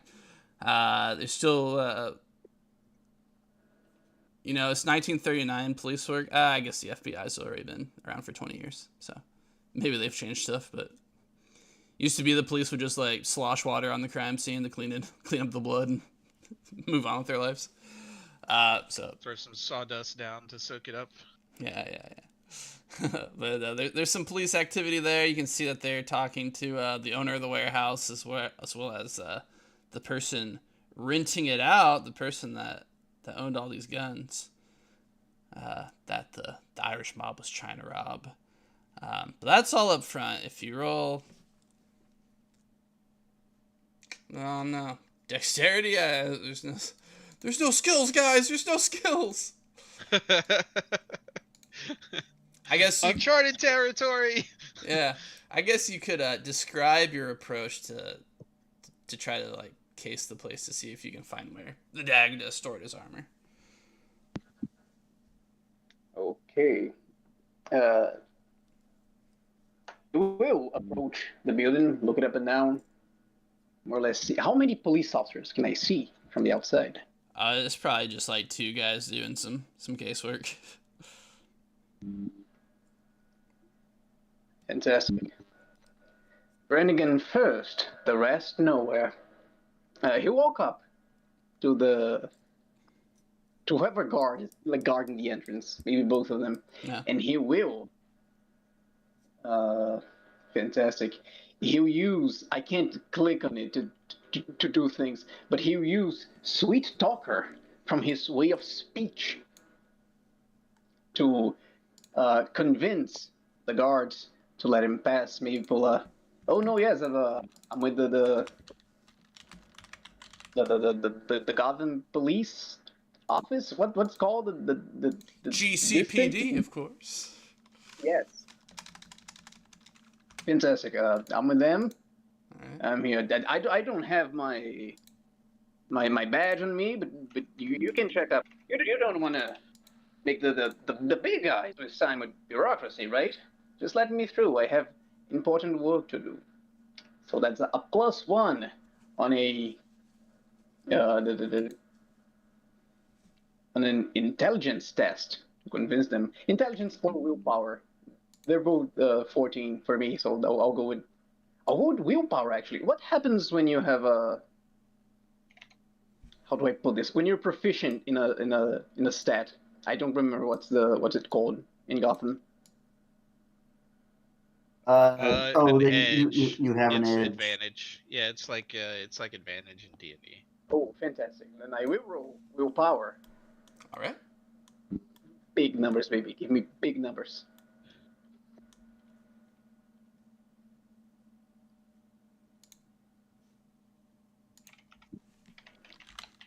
That sucks. Let's do that again.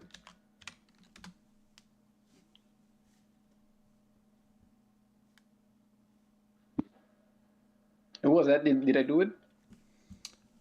There you go. Oh, that's much. They both would have succeeded. So they're like, yeah, hey, we're cops too. We gotta stick together, dude. And so, yeah, they'll let you kiss. That's exactly how that. Workers of the word unite or something. You know they have a kid working at the prison. Crazy. The union should do something. You're a commie? What the fuck? Yeah. Child labor laws don't exist. This is a capitalist society.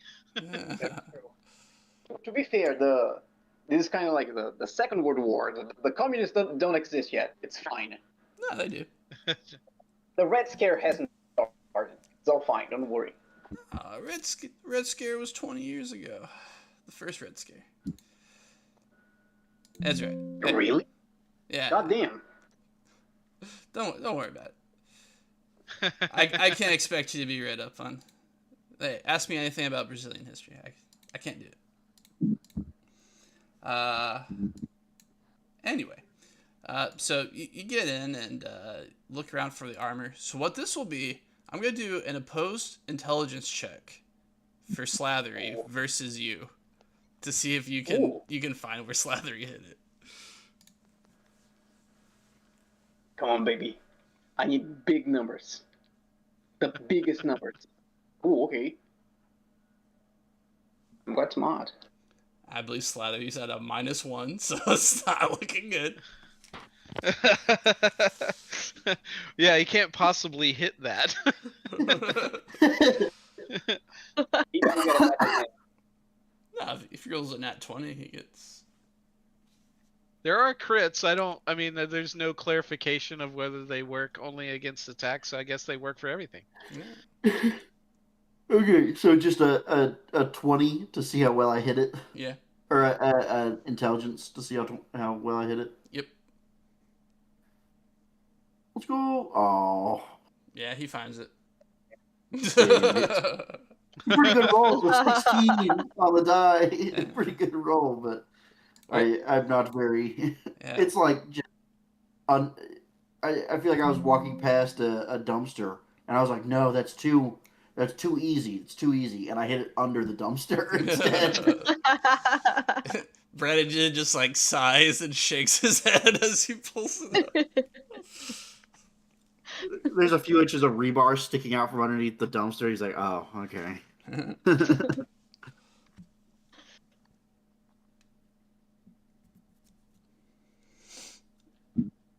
All right. Fantastic. Do I find it? You find it. Did I do it? You did it. Amazing. He kind of struggles to like lift it because he's quite frail. Actually, he only has a 10 strength, but he does get it. So it's only the armor. Do I find the calling card? You also find his like iron bar there. The magic crowbar. Fantastic.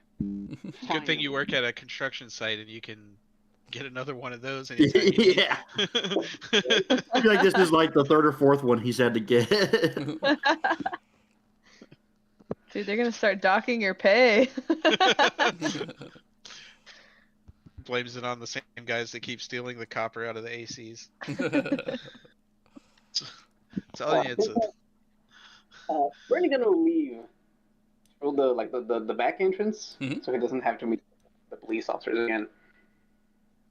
All And right. maybe go looking for a homeless person to kill. Oh, that's exciting. Maybe not a homeless person. That'd be too easy. Like it'd be too obvious. Like, no, this guy isn't. Two homeless people. turns out he wasn't working alone. Yeah. Someone this guy wanted to betray us. He kind of sucked. I killed him. Don't worry. Everything's soap now. Interesting. So yeah, you look for a random goon from the Riley family. I think I'm gonna have you fight this goon, but I Ooh, think you're okay. probably gonna shoot him at 240 feet and just kill him. To be fair, we can't say I don't have my rifle on me right now because I did go to the police. What is it called? What's the D for in PD? Jesus. GC, Gotham Why City. am I? Give me just a moment. Give me just a moment. I'm giving it to you. Department, police department. God damn it, that's what it's called. Fantastic. So I probably don't have my rifle on me, but I do have this gun that Miss Riley gave me. Oh yeah. Wow. That was so satisfying to hear you say that. Literally Chekhov's gun. Yes. Fantastic. Well, I'll look for a random goon, and like I am quite well known in the family. Yeah. So like, okay, can you come here with me for a minute? The missus has a job for us. Oh sure. Oh, her dad's sick for one day. We're already taking orders from abroad. This is bullshit. Yeah, go ahead and do a ranged attack against him. Should I roll intelligence, like convince him, or is my rank enough? Nah, it's enough. Fantastic. So I'll lead him to an alley with no one nearby, and you go, "It's a dead end." Always has been. And then I shoot him. Excellent.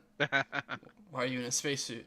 It's the armor that I got. Oh, I see. Oh, that really helps me visualize it now.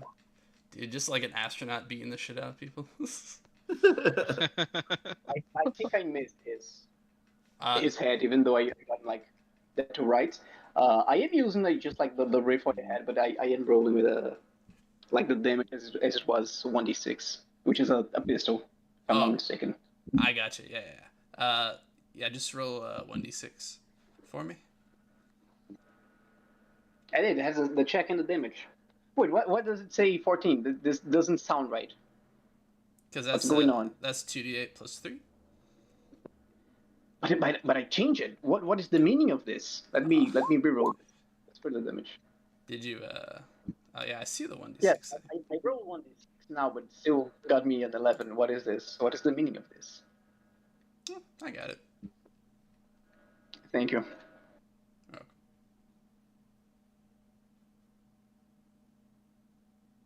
Oh yeah, that one did roll 11. It's because it exploded. Well, that's crazy. Well, okay. I was gonna say, oh, he actually gets around, but I guess with that exploding dice, and not his, you just like shoot him in the back of the head and he dies. Another day, Sterling narrow escape. And then he'll dress up this random goon as a Dagda. Like put the calling card in the armor. Like get I imagine he has gloves. I hadn't sent any full body picture, but I imagine he has gloves on him. Yeah, So he'll just grab this goon's arm and get his fingerprints all over that iron bar. Perfect. Fingerprinting, that brand new technology the FBI has been developing. From the French. Perfect. Okay, well, I'd say that really aligns with your ethic of crime too. So, good job.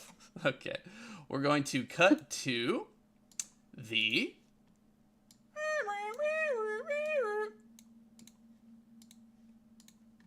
dynamic duo. Not those crime fighting freaks. It's Donnie and O'Malley.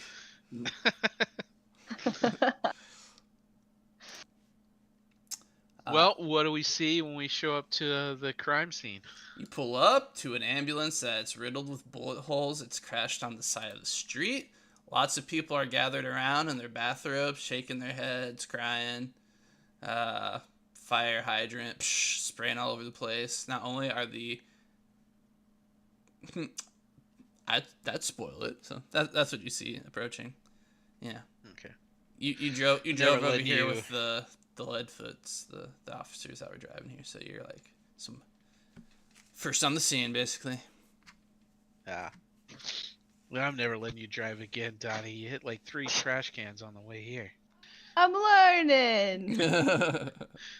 Give me a break. I can't even reach the pedals. Yeah. 2 officers thing like we- fall out of the back of the car and vomit. That's a good thing Oh, they're still so- making phone books. Yeah. How else are you gonna Alright. find a phone number? Thank you for letting me borrow your shoes so I could reach down to the pedals Yeah. and he'll take your shoes off and hand them back to you. Thank you for your size 13 Florstein shoes. All right, so pile out of the car. So nobody's still shooting anymore, so there's no reason to like look for any bad guys, but start approaching the. You said the ambulance was like crashed into a fire hydrant, water spraying everywhere. That's correct. All right, we'll go check out the. See if there's anybody still alive first. Yep. Check the front seat. The 2 drivers there, dead. Check the back. Riley O'Reilly, dead on a stretcher. Yeah. Wow. It's the end of an era. That's Yeah. right.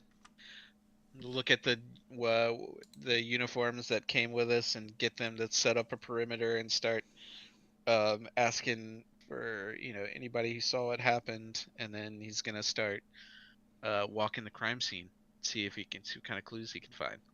All right, folks. All right, back up. Show's over. People are dead. You carrying? Shoots his gun in the air once or twice. Yeah. Donnie will take pictures. Freaking like desk pops.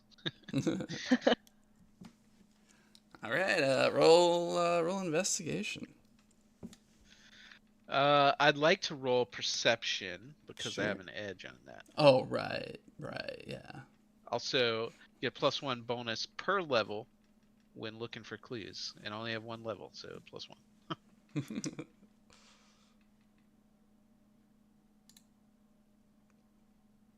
Very good. Okay, cool. I can just put a +1 right there. That's cool. And I would like to roll intelligence to recall like the active gangs in the area and like common vehicular crimes and you. things like that. Right, yeah. Sure. That's a good roll. That's a 22.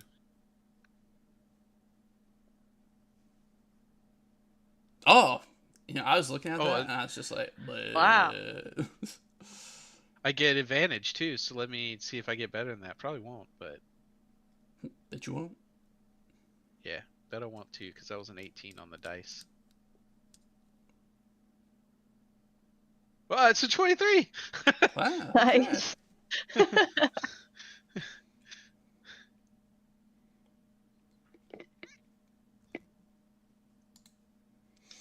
Okay, starting with Donnie.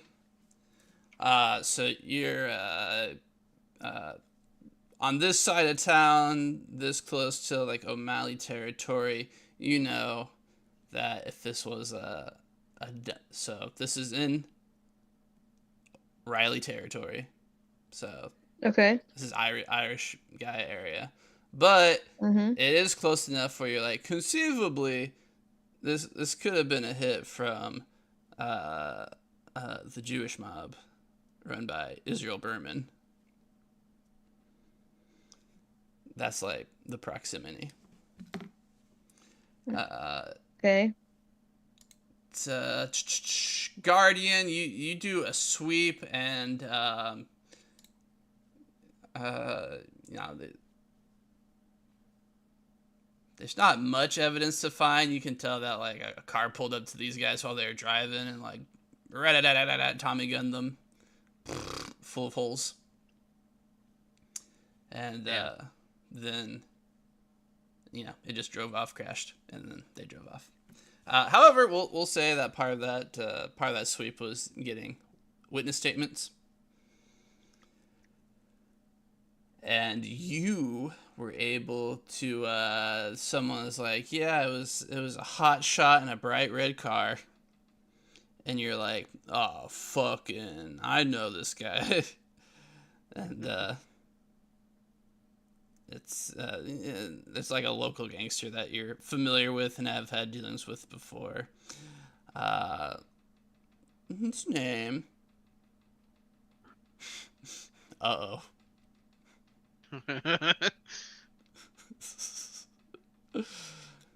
I feel like any last name I do will be inappropriate, so we'll just say his first name's David. Okay. And I'll say that he's part of the Jewish mafia. Okay. The Jewish organized crime syndicate. Rather. Yeah, do they have like a street name or anything? It's really just called Israel Berman's Gang. All right. So it could be like Berman's Gang, one of Berman's boys, something like that. IBG. IBG.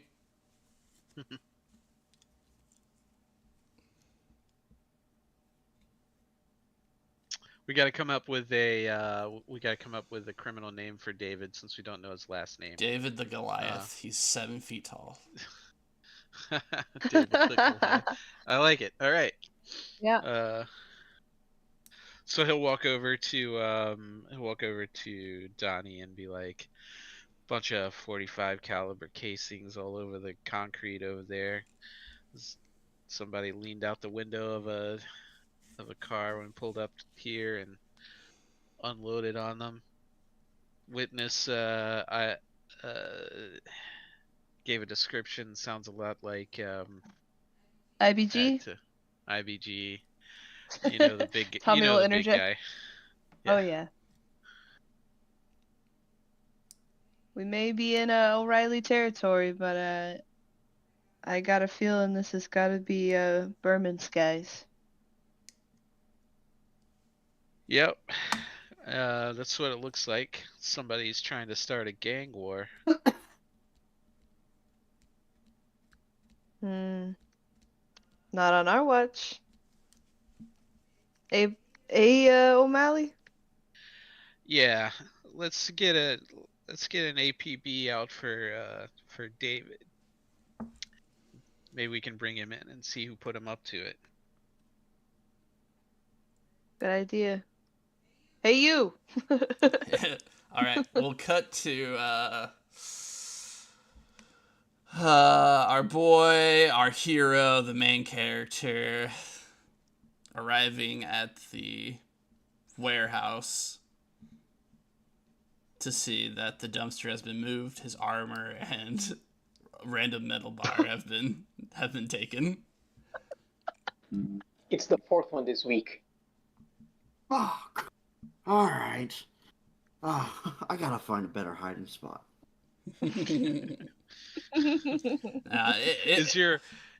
It's more like you heard the police sirens coming, so you're like, oh shit. So you like, doffed it real quick and threw it somewhere. Yeah. I even went with under the dumpster. Who goes under a dumpster? Is your helmet just like a construction hard hat that you put on? Or... I imagine it's either that he's like painted black to hide better, or it's like his army infantry helmet that he's been using. Oh shit! It sucked to lose that.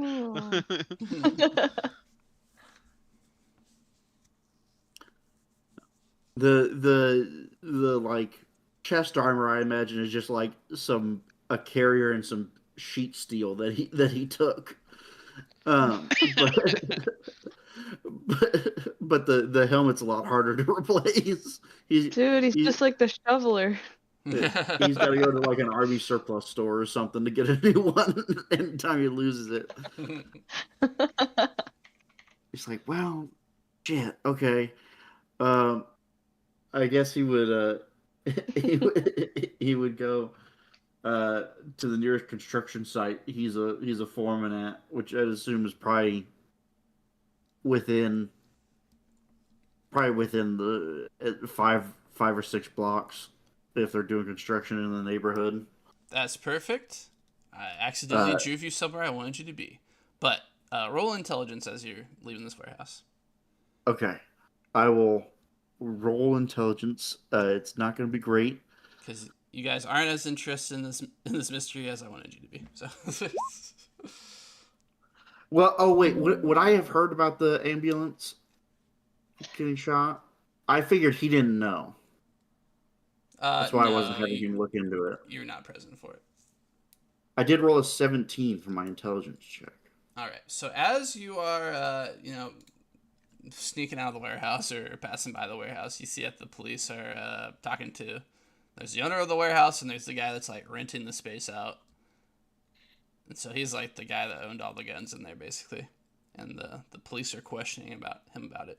So as you're walking by, you actually recognize this guy. You recognize him as Henry Truth. The ironically named Henry Truth. He is like a famous guy. You know how we have like famous guys that you're like, why is he famous? And it's like just for being an asshole. He's the first influencer. Yeah. This is one of him. He is the guy that invented the term America First. And, okay. Yeah, he's, I'll just say, he's a famous anti-Semite and like rabble-rouser and piece of shit, basically. And so that's some information you pick up walking away from the warehouse, is that this is the guy that owned all the guns, and you can put that information in your brain for later. All right. He's okay. So why is this guy working with the Irish Mafia? No, the Irish Mafia was trying to rob him. Oh, the Irish Mafia was robbing him. Okay, I thought they had bought guns from him. But why does this guy have all those guns? Because there's probably no good reason for him to have a warehouse full of automatic weapons. Yeah, he's not a known associate of organized crime. So what's he doing with all this stuff? Yeah, like it'd still be bad if he was associated with organized crime, but he's not. So why does he have this? Okay, all right, you got it. I get it. Yeah, he runs a newspaper. This is his shtick. So you actually go. One of the sites that you've been helping the Riley family in their construction endeavors is the site of the 1939 World's Fair. Okay. All right. So they are working at night. It's like way behind schedule, and the exhibition starts in 4 months, and it's still winter, so the ground hasn't frozen, but they're like, fuck it, we like really need to get this done right now, so they're working even with like the frozen ground. Okay. The 1939 World's Fair is built in a industrial wasteland that was designated to be cleared by the city's mastermind, Robert Moses. Its location is actually the Great Ash Heap. You know, in The Great Gatsby, how they like drive through the ash heap and it's all where all the poor people live and where they run the poor lady over from the garage. Oh yeah. Yeah, that's the side of the World's Fair. They cleaned it all out. Okay. It was home to a 700-foot tall mountain of ash and detritus, aka the size of a 7-story building. and a guy named Robert Moses is basically like, I'm going to turn this into a park. And they're like, okay. So that's where you go to restock up, and where some O'Malley construction workers are like, ding, ding, ding, ding, ding, ding, ding, ding, working through the night. Okay. All right. Yeah, uh, uh, I'll show up, under the guise of, we're really behind schedule. I'm here to help what I can, and gather supplies under the guise of assisting here and there. Beautiful, beautiful. As you arrive there. Okay. I actually need a moment to think. Do you guys want to take a bathroom break real quick? 5 minutes? Sure. Okay. I'm all right with that. I could grab a drink. Yep. All right. Sounds like a bathroom break.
I'm back.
Bebop. Bebop boop. Bebop.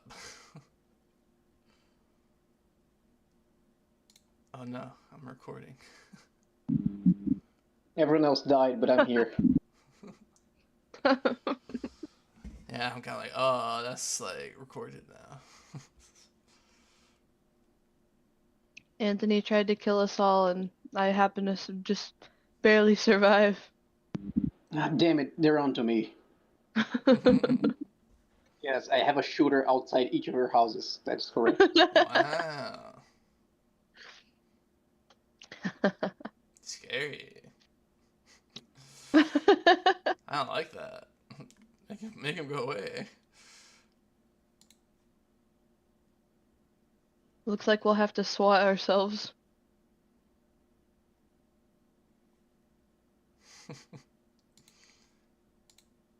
Sounds like it, damn. Yeah. Hey, GDM, welcome back. Well, hey, how's it going? I was gonna welcome you back as well, and I was like, wait, no, I can't. That's not how it works. I've been here. I've been back. All right. You arrive at the site and are surprised to find at this work site Peyton Riley here as well. You see your car. You see your driver. Oh, okay. Hmm. But otherwise, people are just working normally. There's a lot of activity tonight, and you can roll perception. Welcome back, Guardian. All right. Perception.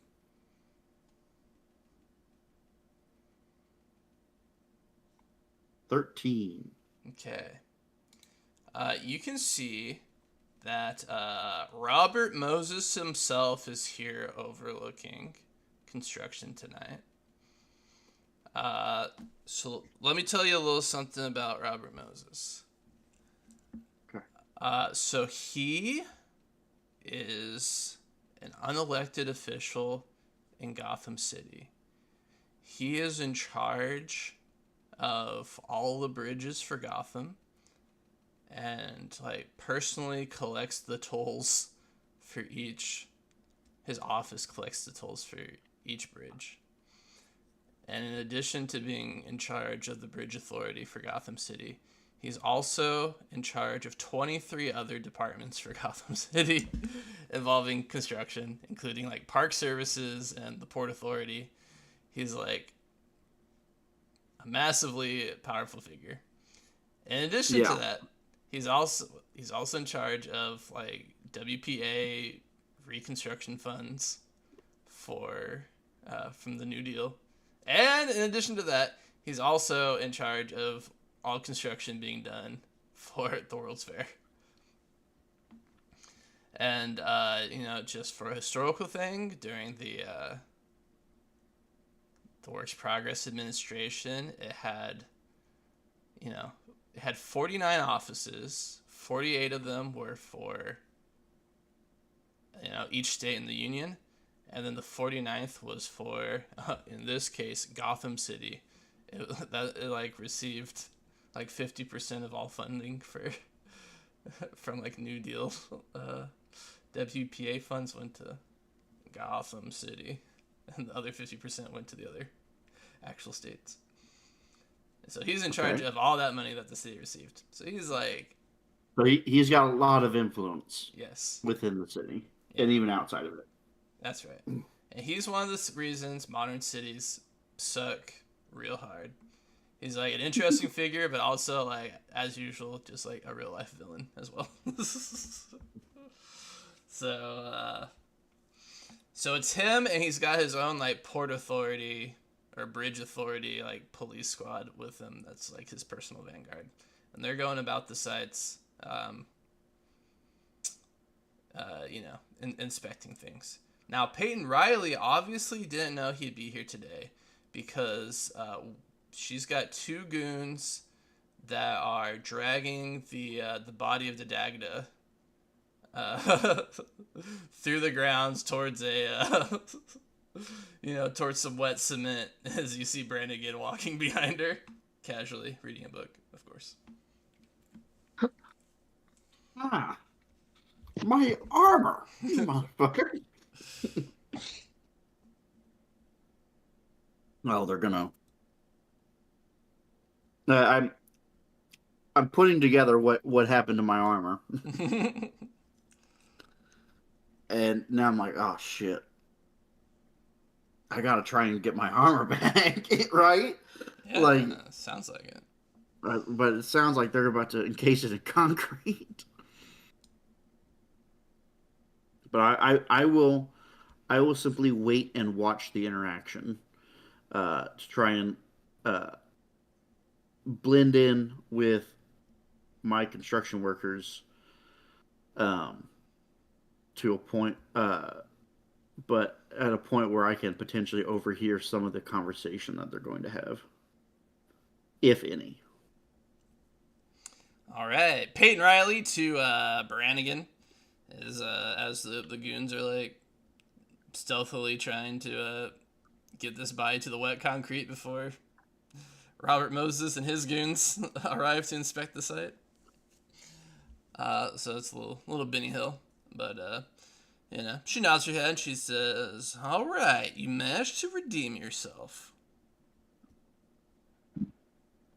Why, as I said, I always had everything under control, miss. This is me repeating that. And she nods her head and she says, "Now, without him to cause us trouble, without my dag in the way, tomorrow morning, the boss will announce that he's taken over the Rileys. And you and I yes. will be on top." The boss, our boss, the boss we share. That's right. Him. Or her. Him. Him, exactly, yes. I was testing you.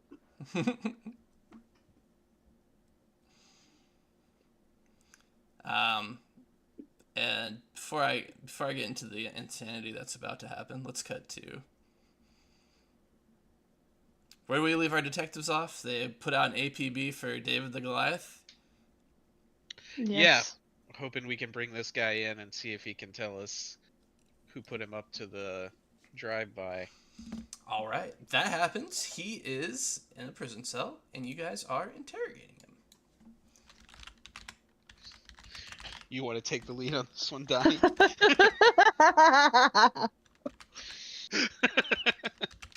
This guy's 8 feet tall. You walk in, see him, nod your head, and walk back out. You're like, Dottie, yeah, I think you should take the lead. The camera's behind David the Goliath. You hear footsteps walking in, but you don't see anybody. You hear he climbs up on the chair.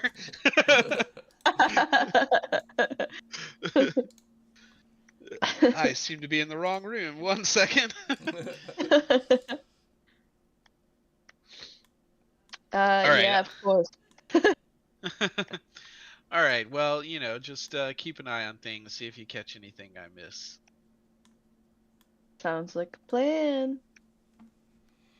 You owe me one, though. Sure, kid. Where did they pick him up? And did they find a a gun with a half-empty magazine in the car with him when they caught him? Yes. Nice. Where'd they pick him up? He was probably catting around some prostitutes.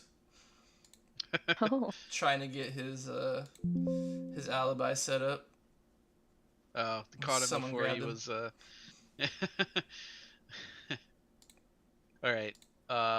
So walk in, shaking his head.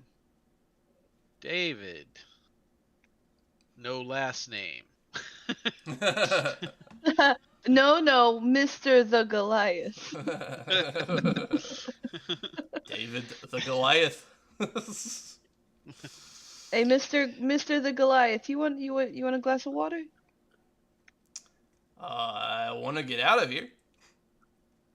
Well, I can't do that for you, but I can get you a glass of water. I've even got some Tootsie Pops. You want one of those? What's this kid doing here? This is our intern, man.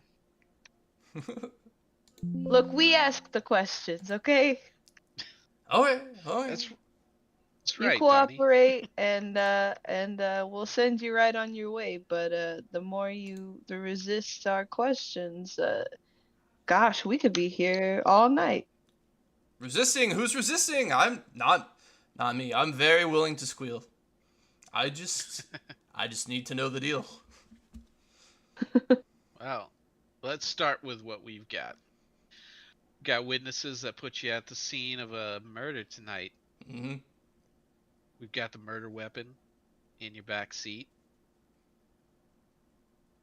And No. we got 3 dead guys that they're gonna hang you for, man. I didn't ask about the evidence. I asked about the deal. Well, you know, just we gotta see. We gotta put the stakes up first, right? Just so you know how good the deal is. So Crosses his here's your arms, part of the deal. biceps bulging. You Here's tell your us part of who hired you. Did I walk free? We'll go easy on you for sure. He shakes his head. He says, "No, my brother is a lawyer.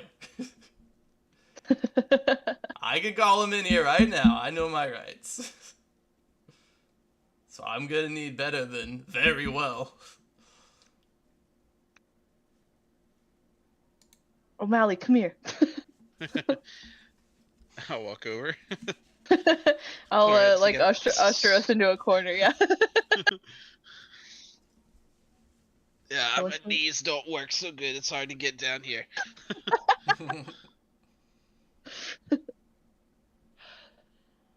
This guy's not gonna give us anything until we give him a good enough deal. We can't just send him out into the world, though. Well, you know what the good thing about being a cop is? What's that? We can lie.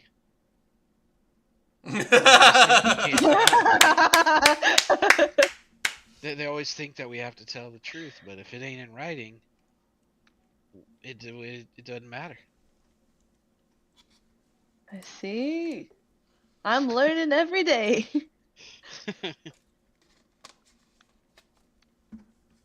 Right then.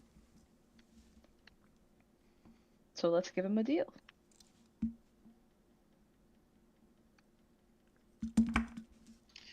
Well, how about we tell him that? How about we tell him we drop the?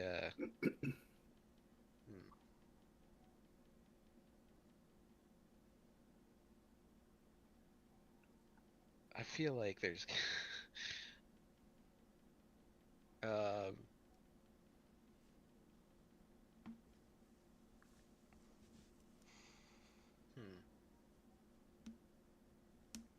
Okay, I've got it. Okay. All right, we tell him we'll drop all the charges if he gives up who, you know, had him do the hit on them. Mm-hmm. And then, well, we tell him at the end that we're dropping the charges of soliciting prostitution. Genius.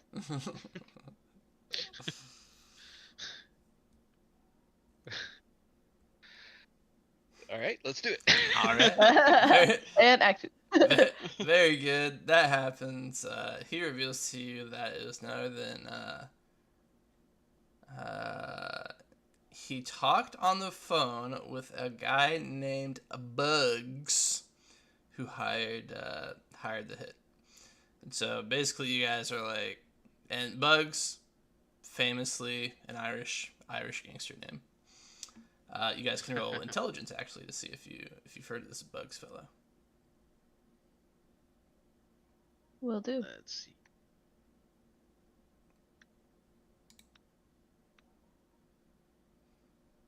Ooh.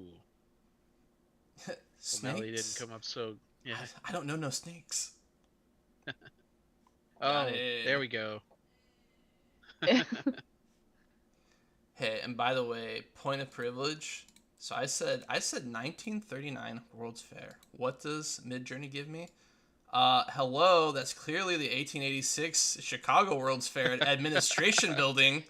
It takes me for a fool. Anyone could recognize that dome in neoclassical architecture. Fuck. Okay. Idiot Midjourney.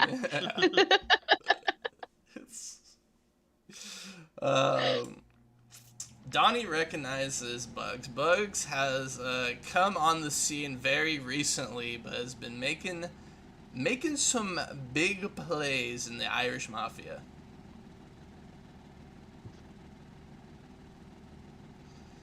You know, drug deals, shooting up some Bernanelli fellas.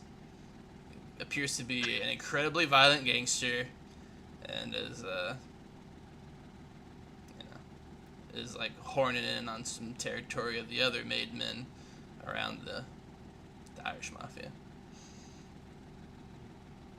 And so you guys figure that, you know, this guy just hired like the biggest, loudest asshole that would kill somebody, and like hired a hit to try to throw suspicion onto the Bermans. But why? For what purpose?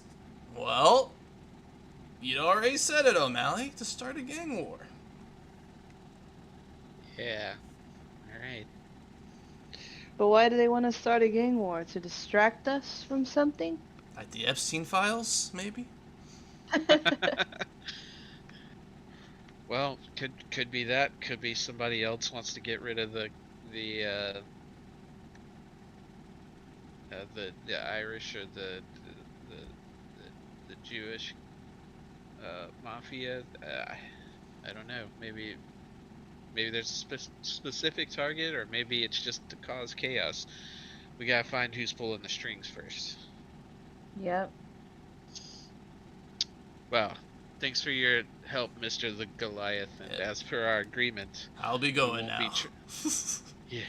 Well, we won't be charging you for the solicitation of prostitution, but the homicide guys still want to talk to you. So just sit tight, and we'll see you later, my friend. Right. So his face turns red, and he stands up, and the two of you are like, and like run out the door, and slam it shut behind you.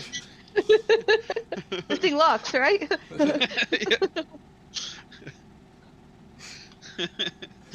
He says it does now, and he shoots the handle off like Han Solo. Yeah. We gotta do the Star Wars door logic. You shoot it, and it does what you want it to do.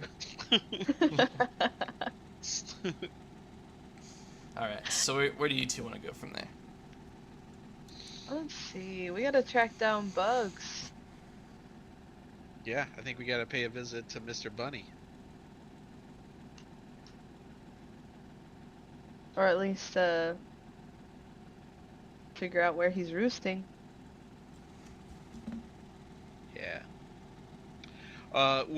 Does Donnie's role on this guy tell us where he hangs out? He's got a favorite strip club or something.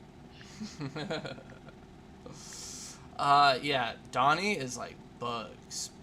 He's like, that name sounds familiar. And he snaps, he says, I think I know. And the two of you like get in your car and drive off. And then we return to the 1939 Gotham City World Fair. All right, Brannigan, Peyton Riley, and Slattery are all in the scene. You see them taking dead body towards the concrete. Some of the construction guys and some of their hired guards are looking. They're like, the Dagda, Baghdad, Dag, was it? Dagda. The Dagda. Like, wow, they're whispering to each other. It's like, that's him. that's the guy that killed the boss. And he's like, no, he didn't kill the boss. And he's like, the boss is dead. And he's like, wow, look at that. They managed to get him. Hell yeah, he took out Lazy Eye Larry. Okay, it's not that impressive now I say it out loud. But you can see Brannigan and Peyton Riley's like stock rising as this body is being carried to its final resting place.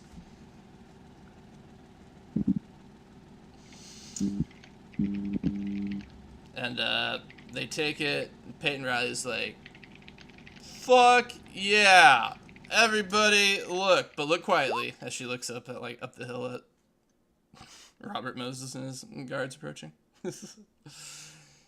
She said, "My dad, fucking useless git, couldn't take this guy out. Let all his lieutenants die. Let himself die. Old fat fucking loser. One night I take over. We find him, we kill him, we bury him. That's the O'Malley promise." And she looks at Brannigan, see if he has anything to say. I'm just gonna like put a hand to his mouth, like over the sound, like lean closer. Most people were quite fond of the boss. Perhaps that wasn't the best choice of words.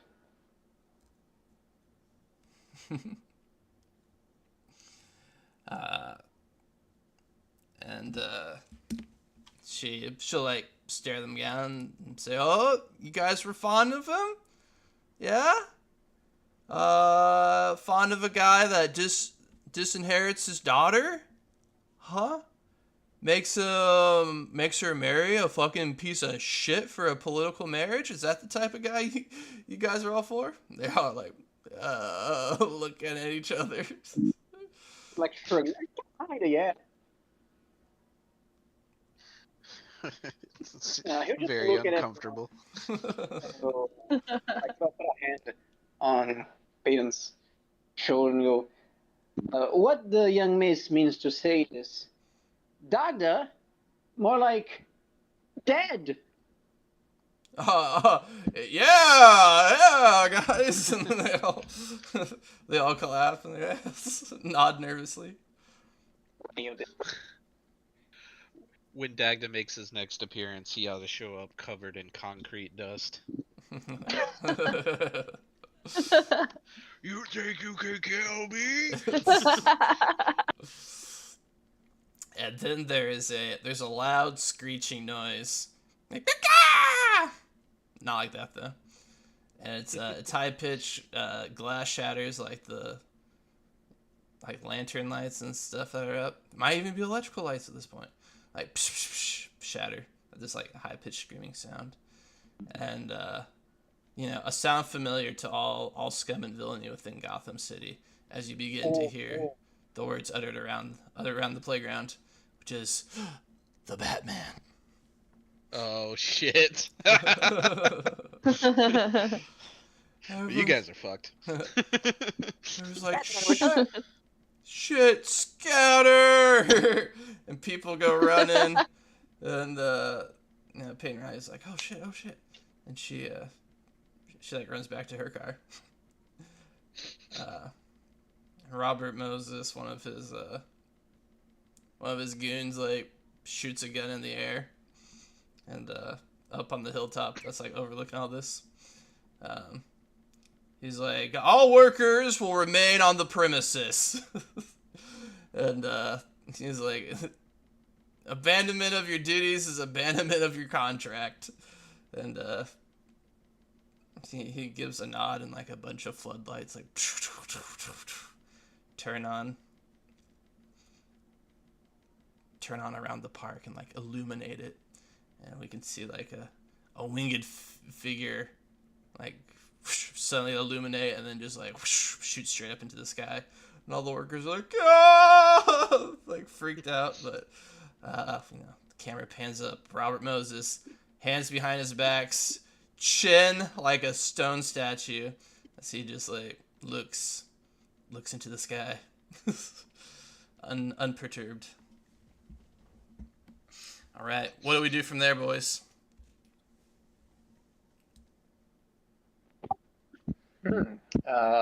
Reagan will probably scatter along with Riley. He doesn't want to be here. Don't mess with it. So you return to the car with her. Yeah. All right. Excellent. Well, that leads us to Slattery. There's a dead body on the ground. There's a bat in the air. Yeah. There's criminals everywhere. Yeah, it's got my armor on it. I think he's going to take this for the opportunity it is as people scramble and panic. He's gonna run for the body with his armor. He's not going to take the time because it's out in the open, right? Right. He's not going to take the time to remove the armor from it right there. He's just going to grab the entire. He's going to grab the entire body and try and like run around a corner or something, get somewhere where he has a little more time, get to cover or something. But he's just going to run, grab, pick up the body, and go to get somewhere that he can get this armor off and on him. All right. Perfect. Gonna put the body in the Lazarus pit and bring Dagda back. Oh, dude. All right. So,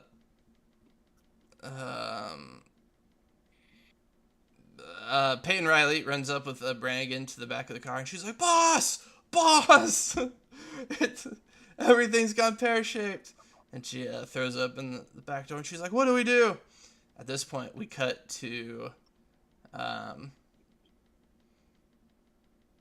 Donnie and O'Malley. Nice. We're getting there. We're getting there. As Donnie's like, "This is the place." And we pan out and we see that the location is a toy store. Oh, fuck this. Well, good news, Donnie. You can come in with me. I thought it was gonna be a bar or something. You're gonna have to wait in the car, but yeah, it's your kind of place. Oh yeah, this is I haunt this joint. Oh, well, I remember it just like yesterday. Well, it's like 3 a.m. at night, so it's closed. But we see it in the store window. Got like a rocking horse, a hoop and stick. We've got like a teddy bear. And then there we have a ventriloquist doll. That's dressed up like a little gangster. It's got a little pinstripe suit. It's got a fedora hat. It's got a scar on his face. Yep. There it is. And underneath it reads like Bugs the gangster doll or some such. At that point, There's we cut back to Brannigan and Peyton Riley, and then like opening up the car door, and we see her reach into the car and reach out of the car, and she's got a little gangster puppet on her hand. That's the boss. As I reveal some art. It's great. Ah, yes, Nice. the boss. It's a much better dummy than the other dummy.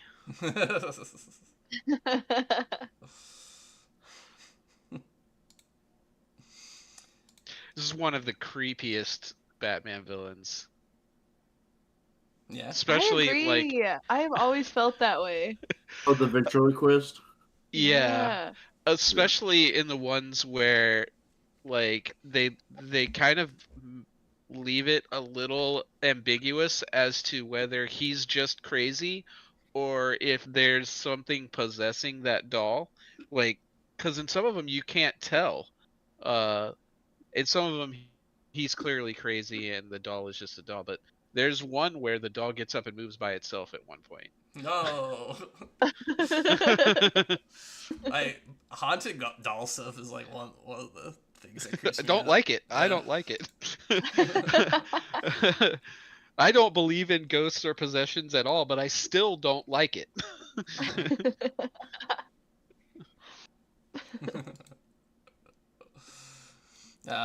So she's like, boss, what do we do? And she like picks up the puppet, and the puppet slaps her in the face, and he's like, hey, calm down. Calm Get down, yourself sugar. under control, toots. Yeah. And she's like, oh, sorry, daddy. And he's like, look at old Robbie Moses over there. He's not sweating it. That means the bat can't get us as long as we's in the light. And she's like, yeah, that makes sense. So he's like, so go back down there, bury the Baghdad. Damn it.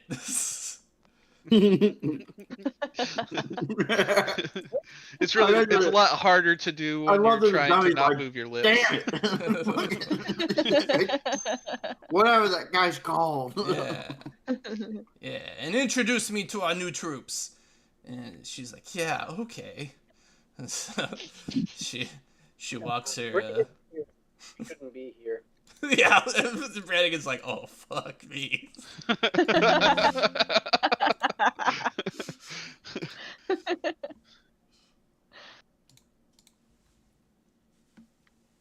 Yeah, I don't know. From there, it's pure chaos.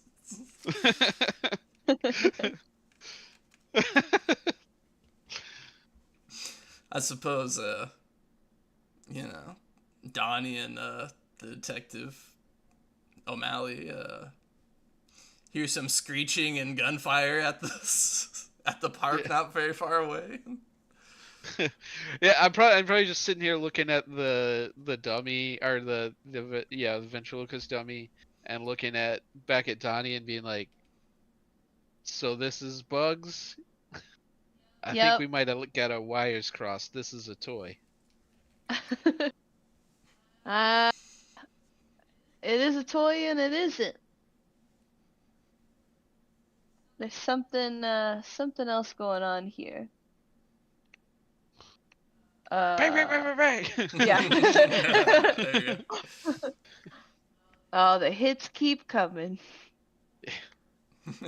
I wish these criminals would get some sleep. O'Malley, this is Gotham City. All right, get back in. No, not in the driver's seat. I love that Donnie's like, listen, O'Malley. This is not like 11.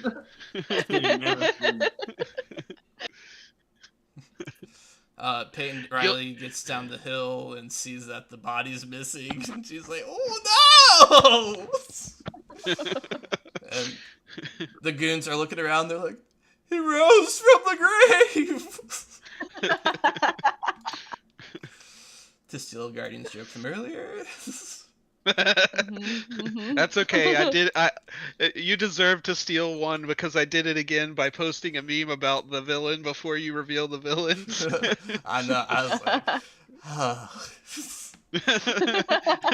I never mean to, but it happens a lot. No. Yeah. It was you were recognizing the hints I was giving. So nice.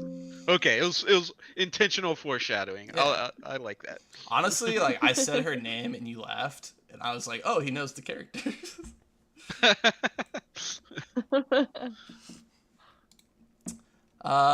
Yeah. So that's the situation we're in, I suppose. Brannigan, thinking about stealing this car. Donnie and O'Malley arrive on the scene to pure chaos.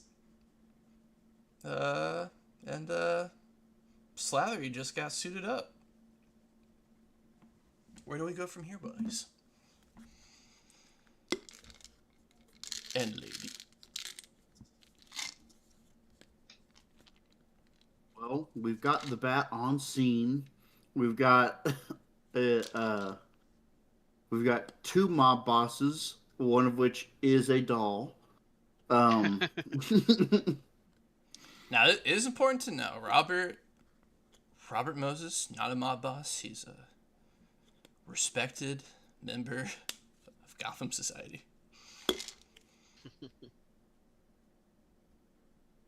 Hmm. And his was it bridge office? What do you call them? Gotham Bridge Authority. Yeah, the bridge authority Security. officers. Yeah. They're like they can arrest people and stuff, right? They have that authority, or they're just toll collectors and beat the shit out of people that don't That one. agree with them. That one. Okay. Okay.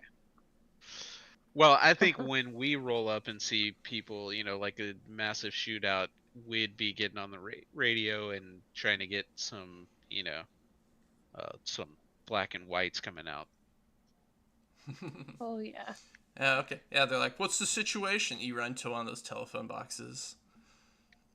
Connecting. We probably got a car radio, right? For like the, it's like, for like calling the station. Like, or is it too early for that? I feel don't like think that's a radio's thing. been invented yet. Or maybe. I believe it has. Sorry, 1939. I was thinking of radar, but I don't think Oh. I don't think they're in police cars. I think there's police boxes around the city that you go to and call. I'm down Okay, with that. so 1920s, you had one-way radio systems for patrol cars. Oh, okay. But that's one way. So Yeah, that's just a receiver. I can hear yeah, that's a receiver. call outs. Two-way was introduced in 1930. Let's see, 30 is Federal Radio Commission designated specific channels for police. 33 pioneered first two-way radio system according to tech. Let's see. But I think you're right though. I don't think they're in the vehicles yet. I think it's probably the radio boxes that's a two-way system. Let's call it that because that's more fun. Yeah. I'm sure they would have had one installed at the World Fair. Yeah. And ruin all the fun. Yeah. Yeah, we'll dash over and try to get some, some people sent out. I'm sure there's lots of cops working the night shift in Gotham. Yeah. Send over one of those flying death traps you got. Send everybody. Lotus, give me a connecting. Connecting. Nice. Hey, it's Bulwark. What Bullock? What can I do? What can I do you for? Listen, Bullock. We need to get some backup out at the Ash Heap, the World's Fair.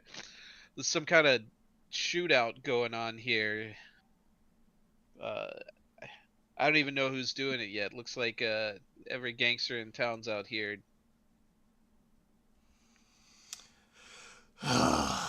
Okay. I heard somebody screaming Batman too. Hey, the line goes dead. Yeah.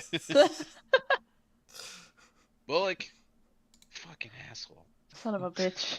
Yeah. Well, we can expect him to tell them about it from in 20 minutes. So. Yeah, he's Do like. we have to do everything by ourselves all the time? Yep. You got your slingshot, kid? He's got to get himself in a situation where he can't be called away for before he lets people know. My hand is stuck in the sink. By the way, there's a Batman call.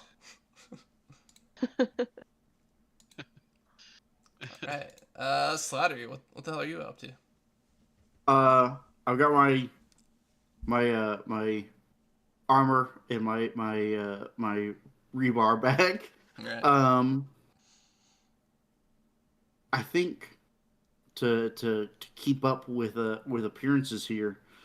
Do you say a prayer for this beautiful freckled boy that was murdered in cold blood tonight? That was wearing your clothing? Was he a criminal that? Yes. Okay, I wasn't sure if he was a goon that got shot and got replaced by me, or to kind of replace me. he does feel bad about it. Um, I don't know that a full prayer is said, um, but there's definitely some remorse. But he's got to keep appearances up, and he's pretty sure he can freak some people out.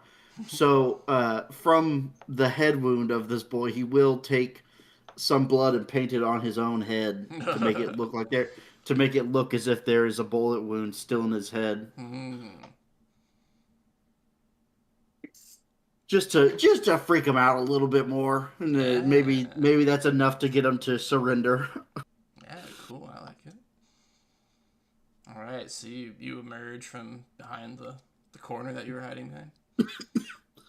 Yeah, uh, try and try and let my uh, uh, helmet and armor take on as much of the persona as possible, and keep my face shadowed a little bit, so they're not like that's a different guy.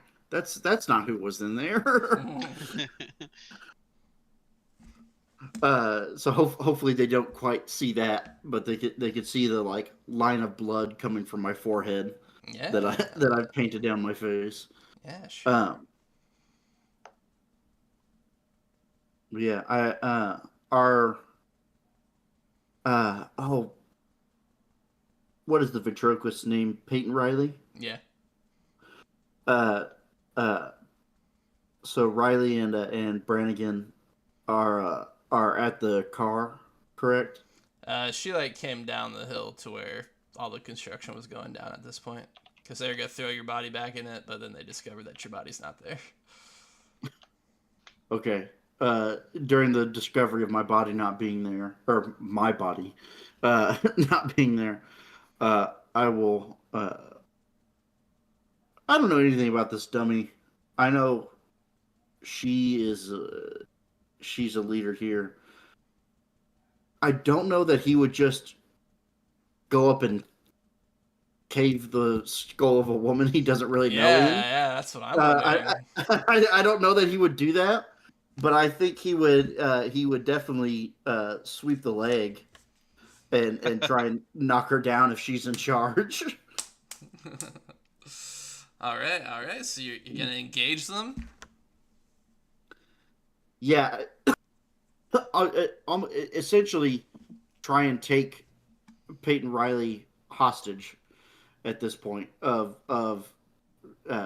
trying to get their boss and get them to back down. Okay. Well, she'll just let you.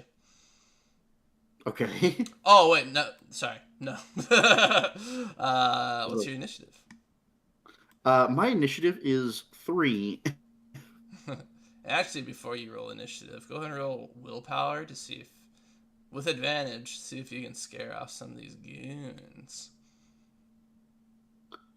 Okay. I don't really know quite how these macros work, so I'm just going to roll it twice. 22, a 19 plus 3. Wow. I'd say you... I'll say no more. I imagine like, where'd he go? And they turn around to look back at Riley for orders, and I'm standing there behind her, ready to sweep her legs out with this big piece of rebar. It's been a crazy night for these guys. First, they find out their mob boss is a puppet. Then this guy rose from the dead. Batman's here. Rich guy with his own goon squad's here. Yeah. It's a lot to take in. Life's rough. Okay. So there were 5 goons. You scare 2 goons off. Go. She's now bereft of 2 goons. She's gooning less these days.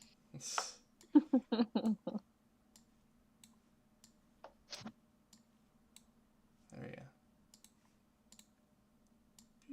Oh. All right. What's your initiative, Mr. 3. 3. Not good. Not good.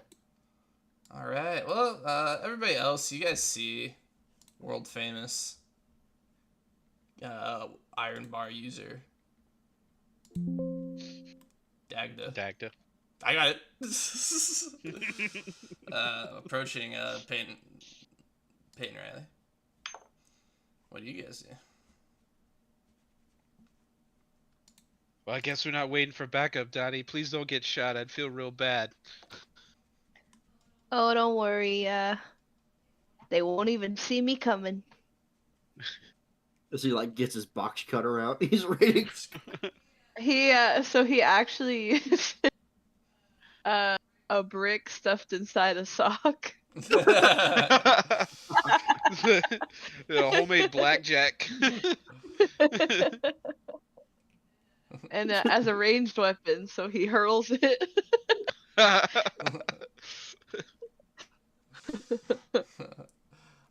Is Brannigan gonna join in, or is he getting in the car and driving off to capitalize on the chaos?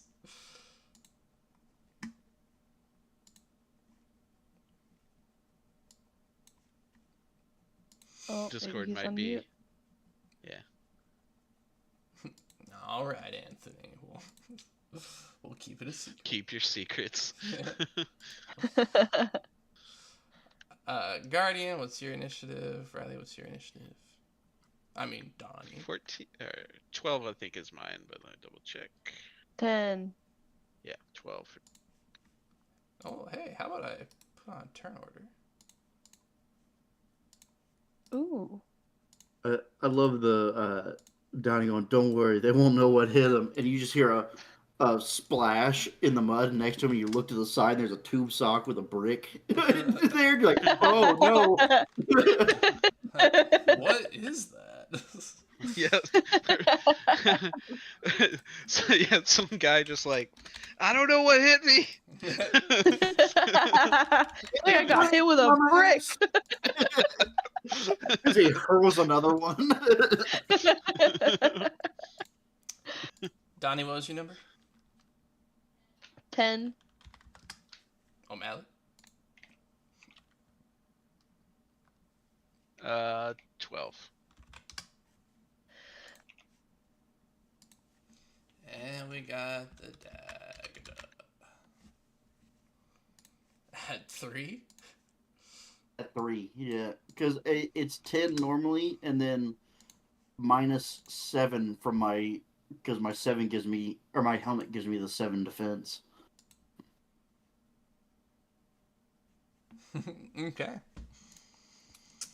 Armor, man. Armor. You know what I'm talking about? It really slows you down, but I think it's going to be very beneficial because I feel that I'm about to be shot 4 times. It's like the Iron Man Mark 1 who's walking out of the cave and everybody's just shooting him. All right. Yeah, so you come up, 2 goons are like, "Oh God," and they run off. Peyton Riley's like, he's back from the dead, what? And Bugs, the doll, he's like, "Hey, nobody scares my gal." And he raises up a Tommy gun, a doll-sized Tommy gun, and starts shooting at you. Man, he's got a really high initiative.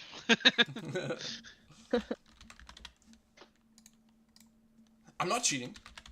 Oh, he's got an initiative 18. Oh shit. That means not much armor. Oh my God. Holy shit. I think he hits. All right. You want to hear a bummer? This weapon does times 3 critical damage. Oh no. And it's probably several damage dice too, not just one. But knowing me, I'm about to roll a 1. Okay, so 12, 18 damage in total. Okay. That is my damage reduction from my helmet is 12. Okay. So that goes down to 11, reduces that attack by 12, so I take 6. Nice. So I have 9 hit points. If I didn't have my taken, if I didn't have my armor on, it would have killed me immediately. O'Malley would have been sleeping with the fishes, damage reduction or not. So yeah, the Tommy guy just like a bunch of shots like hit like your helmet. Ding, ding, ding, ding, ding, ding, and you stumble back a little bit. Okay, over to O'Malley. He's gonna do like, you know, the classic cop move and go running up to hide behind a car, and then, you know, take a two-hand stance across the hood and start shooting at one of these gangsters. Nice.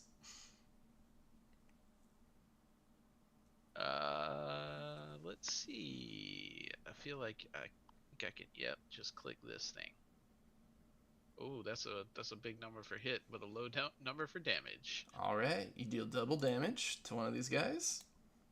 6 points. All right, still standing. Yeah. And then he just takes cover behind this car. Excellent. Okay, Donnie, what are you doing? I think I want to.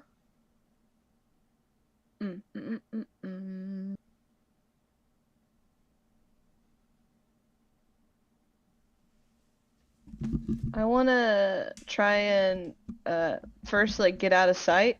Yeah. Which I think would be just like a dexterity roll. Oh, you can just say you duck behind cover.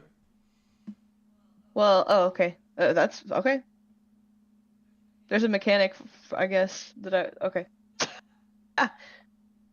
So says the GM. I will duck out of the way.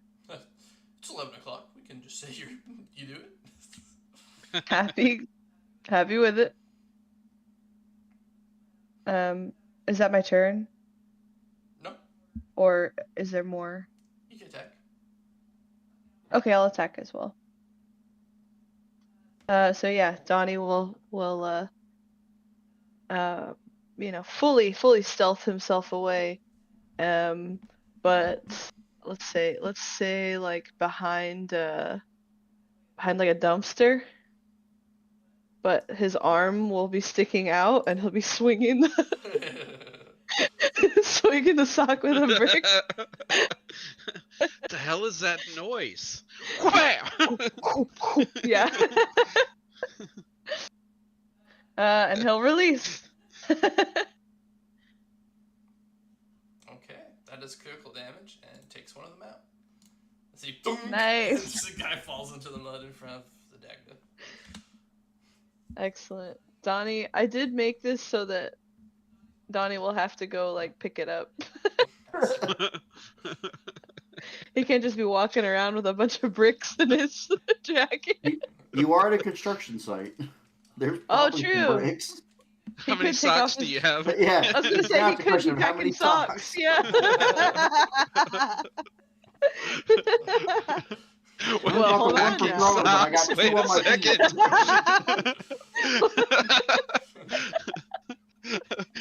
All right. Okay, awesome. Donnie goes, yes! Alright, these Oh, two guys, oh, I'm sorry. No, go ahead. You had more. You had some hilarity to bless us with? Nope, that was it. Okay. If you say so. I love the image of O'Malley, like firing his shots, then getting behind cover of this car. And he looks over and he goes, "Kid, what are you doing?" And he looks over, reload as he's taking his shoe off, trying to get his sock off Reload. to put a new brick in it.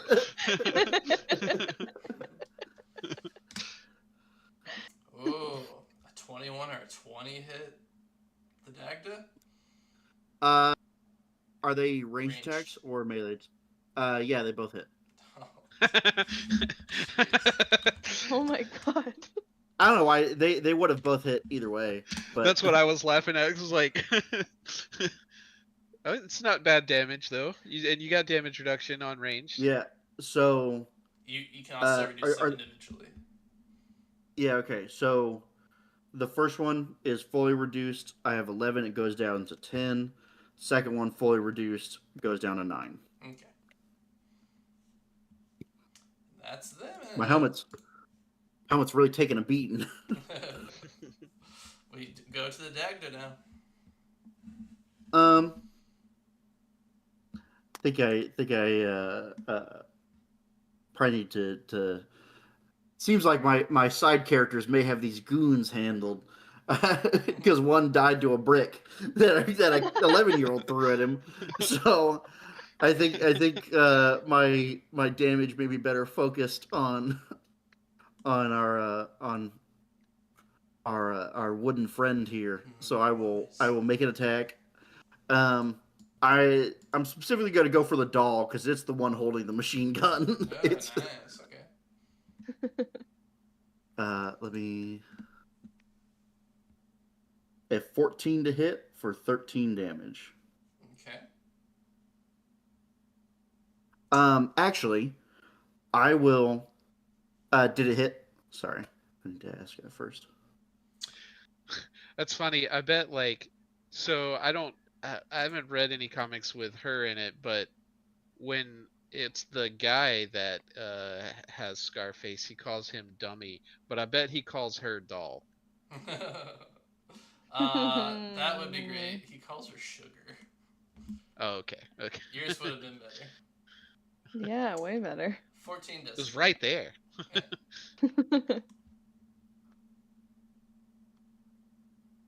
So does the 14 hit? Yes. Okay, I will expend one of my exploit points and make it a critical then, as that's one of the things we can do. If a test is successfully performed, spending 1 EP transforms it into a critical success. If I'm reading that right. You are. Sick. All right. Takes up to 26 damage. Respectable. Still hanging on, but there's some wood splintering as like a leg goes flying off and pinwheels to the side. If you got a movement action, you might want to take cover. You get.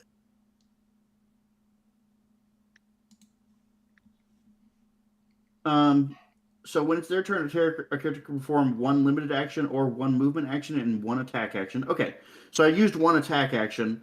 I will then use 1 movement action to try and, I don't know, get behind a pile of bricks or something to try and hide. Yeah, dive out of the way. Okay, we'll go to the top of initiative. Anthony, would you like Brannigan to be doing anything while this is going on?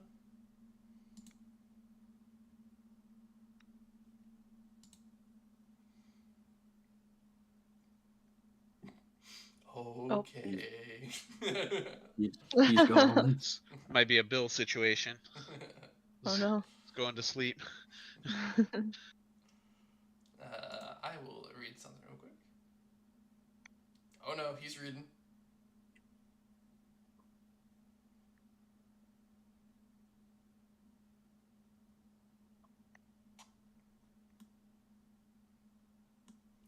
All right. Bug/Peyton Riley will use their fast attack ability from the Way of Ranged Weapons. So I'm going to attack the Baghdad. No, I get it again. The Dagda. The Dagda. It's not even Baghdad. Dagda. I attack twice, once with a d20, once with a d12. Ooh, Hey, that's pretty good. Ooh! Hey, there we go. Yeah, so the pile of bricks that you're behind just starts shrinking like Neo in the Matrix, just she unloads a full clip into it, and the drum pops out. I look at it's a perfect cutout of how I was positioned behind it. You're like, oh. Exactly. Then we go to O'Malley. Yeah. Well, I'm taking cover behind this this car, so I'm gonna take another shot at one of these goons. So the one that I shot first, that was a different one than the one that got bricked, right? Correct.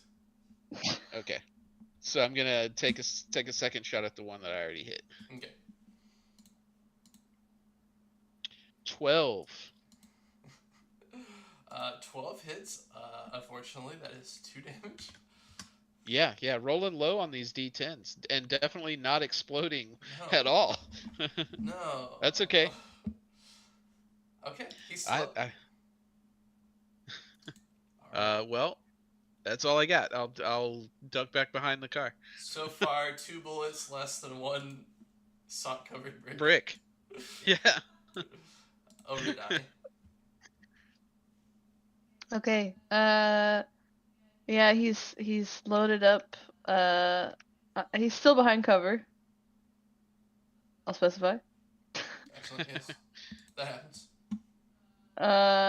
And he's loaded up another brick, so he's gonna point out another target. He'll make eye contact with them. I don't know. He's hidden. He's hidden. No, he's hidden. He'll repeat his same strategy. He'll stick his arm out, just with enough space to ring that ring that brick around again and wail it through, throw it through the air. Ooh, Look at the damage, Jesus Christ! That's My God. crazy. You had to explode twice to get 20 damage, Yeah. cause yeah. Yeah. So We just hear, Yeah, you rolled 2 8s, and then a 4. yeah, you just hear like a bomb like whistling as it drops. It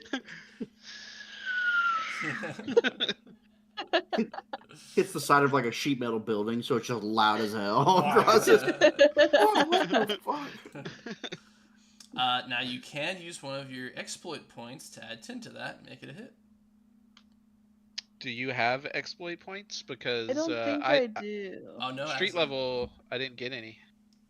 Oh, that's sad. I don't think I. Let me double check, but I don't think I do. Okay. EP. Skill No issue. exploit points. Okay.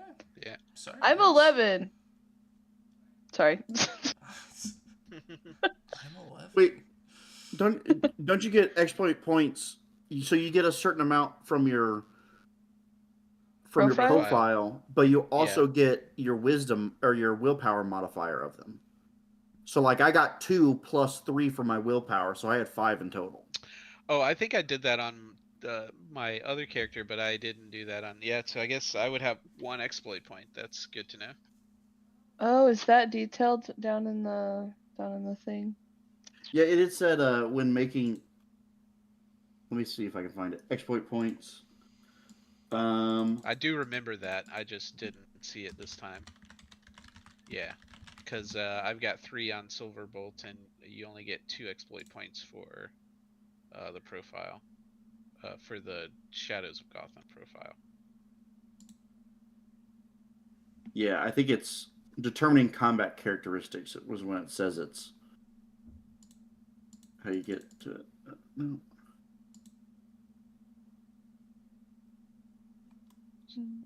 It So kicks if you've me out got of at the. least a 12 in willpower, then you do have 1 exploit point. Well. Oh, it denied. Hold on. I got kicked out of the PDF. Oh. Oh yeah, you didn't download it, and I was just updating permissions. Hold on, let me fix it. Help. I just requested access with help. Yeah, my bad. I was like, oh yeah, I was gonna turn permissions off, but why didn't I do that already? I don't remember. I'll do it now.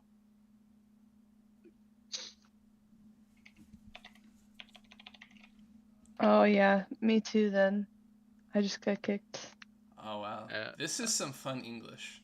The number of EP is determined by the profile you have to your hero, to which is added the willpower modifier. Yeah, it's a little hard. It's a little bit of a hard read every so often. It's translated from French. Oh, is it? Yeah. That makes sense. Okay, so I did update it back to anyone with the link for now, and also I just gave you access since you requested it. So even if I forget about this again and turn it off before we're done with it. Thank you. Lotus, let me know if it doesn't let you back in, and I'll resend you the link because it may reset the link or something. Okay, let me.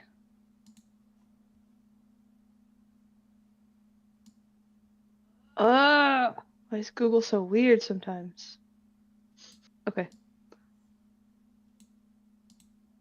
It's working. Okay, cool.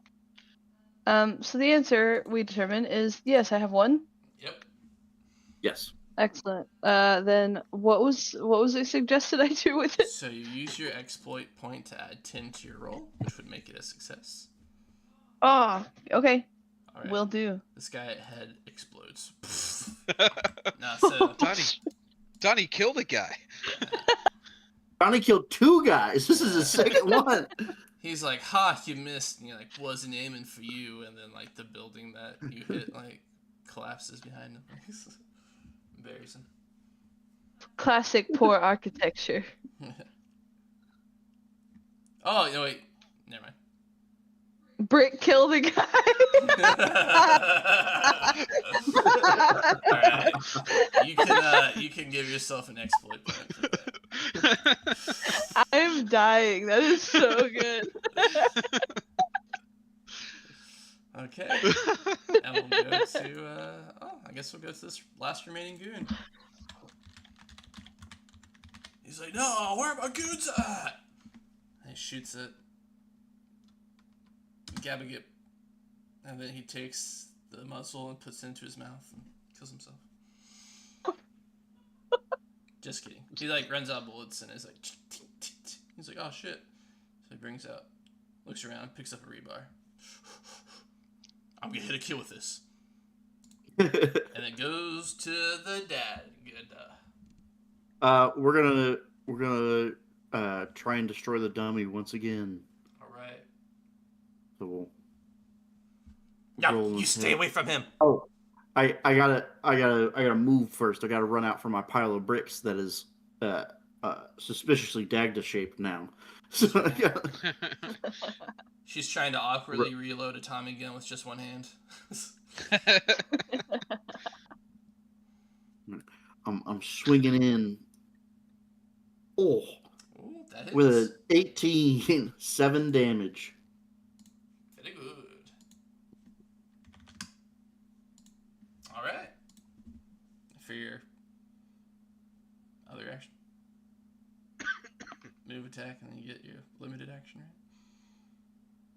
No, I think that's it. Sweet. I think that's it too. All right. She is going to. Yeah.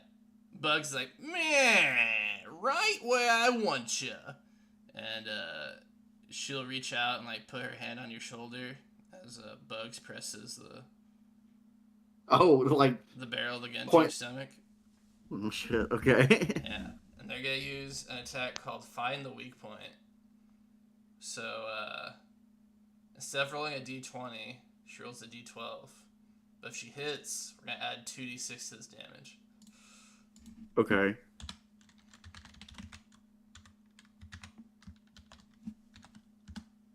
Oh, okay. I think you're gonna win the fight.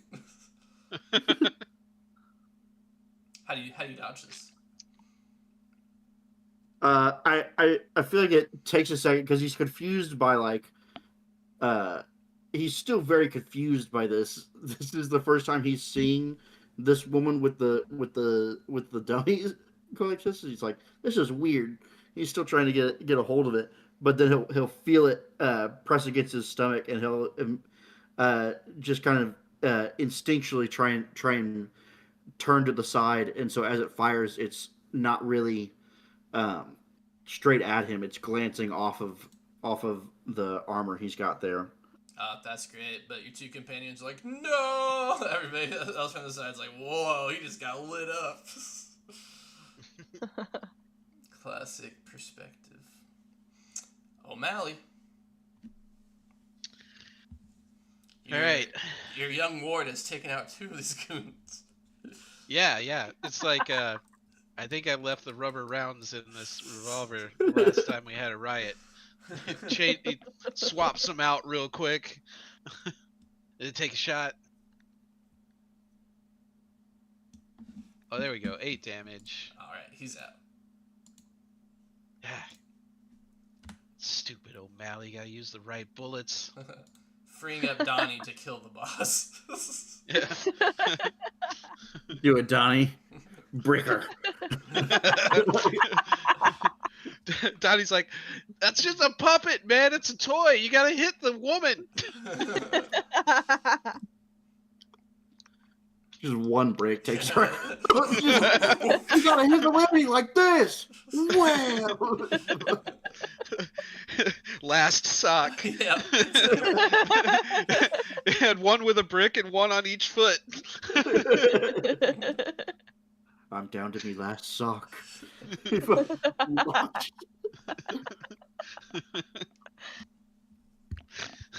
Alright.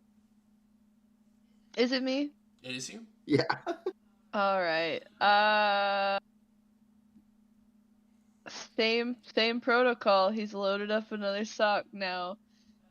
2 bare feet inside of his shoes. Oh, so he's putting the shoes back on. Of course, yeah. It's a construction site. You don't know what's on the ground here. That's true. Yeah. That's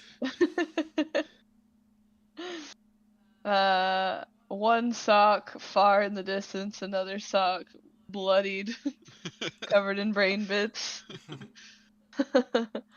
And this sock's gonna save the day. We'll see. Yep, same protocol, hiding behind the dumpster, got his arm out.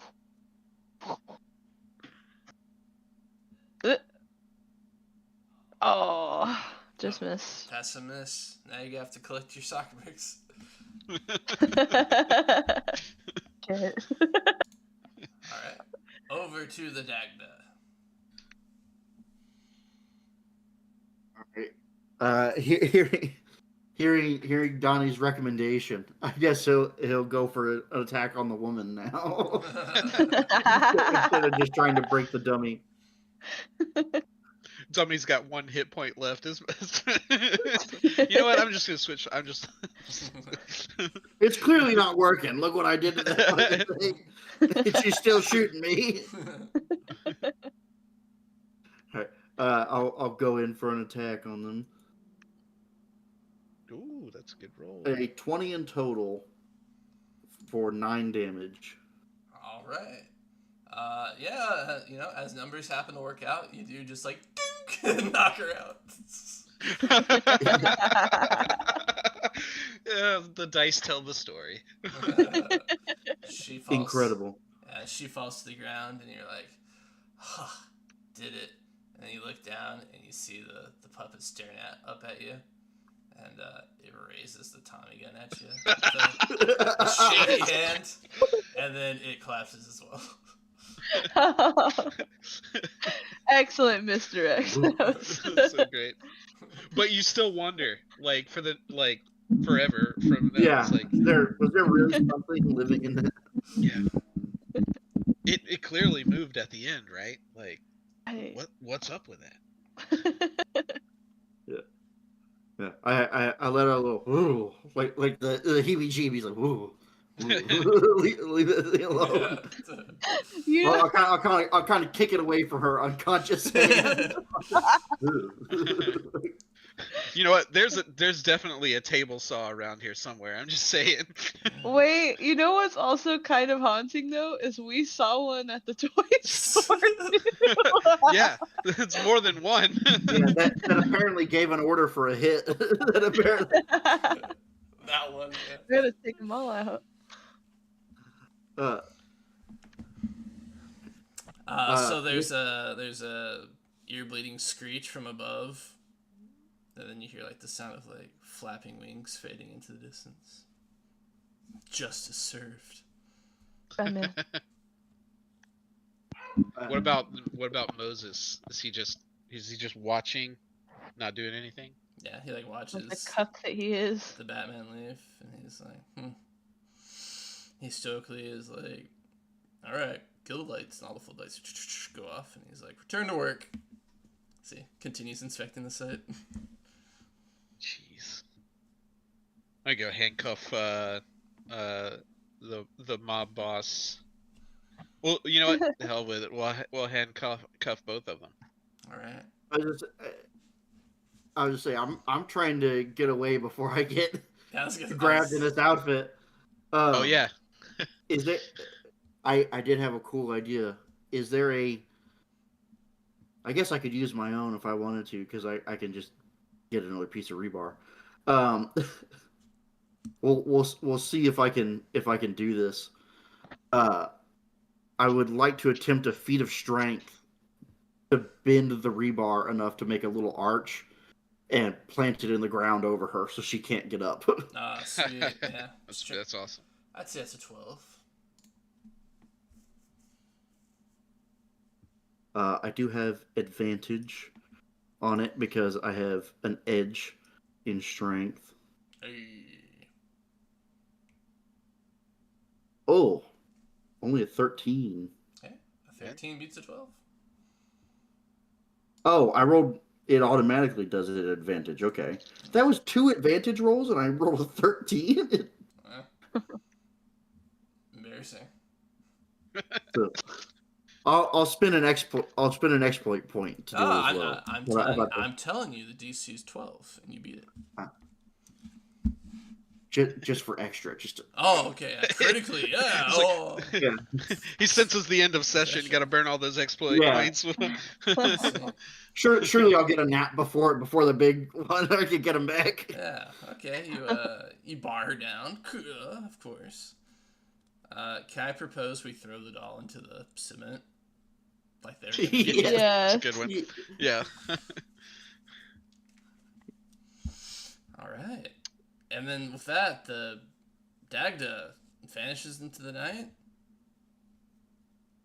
And apparently so does Brannigan, tuxedo mask style.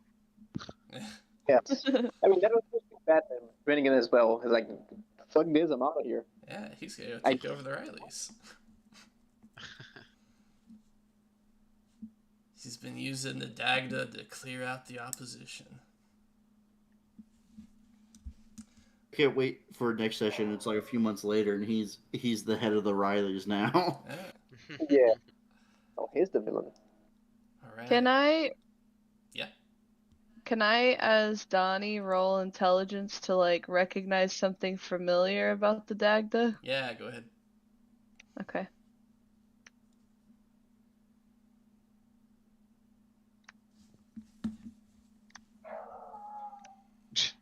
Jesus Christ. Oh. 12? Dagda, roll dexterity for me to see if you can. I was gonna say I have a It might be feeling willpower. notices the limp he saw as I was leaving the police station earlier. Oh, hey. Well, if you just want to give it up, you can. Yeah, I will. All right. I'll say Donnie puts 2 and 2 together. He is Kid Sleuth after all. Yeah. Yeah. All right. So yeah, we're up on a hill, and we see Donnie watching the Dagda disappear into the evening mist as O'Malley's with him. Then they comment on the events of the night.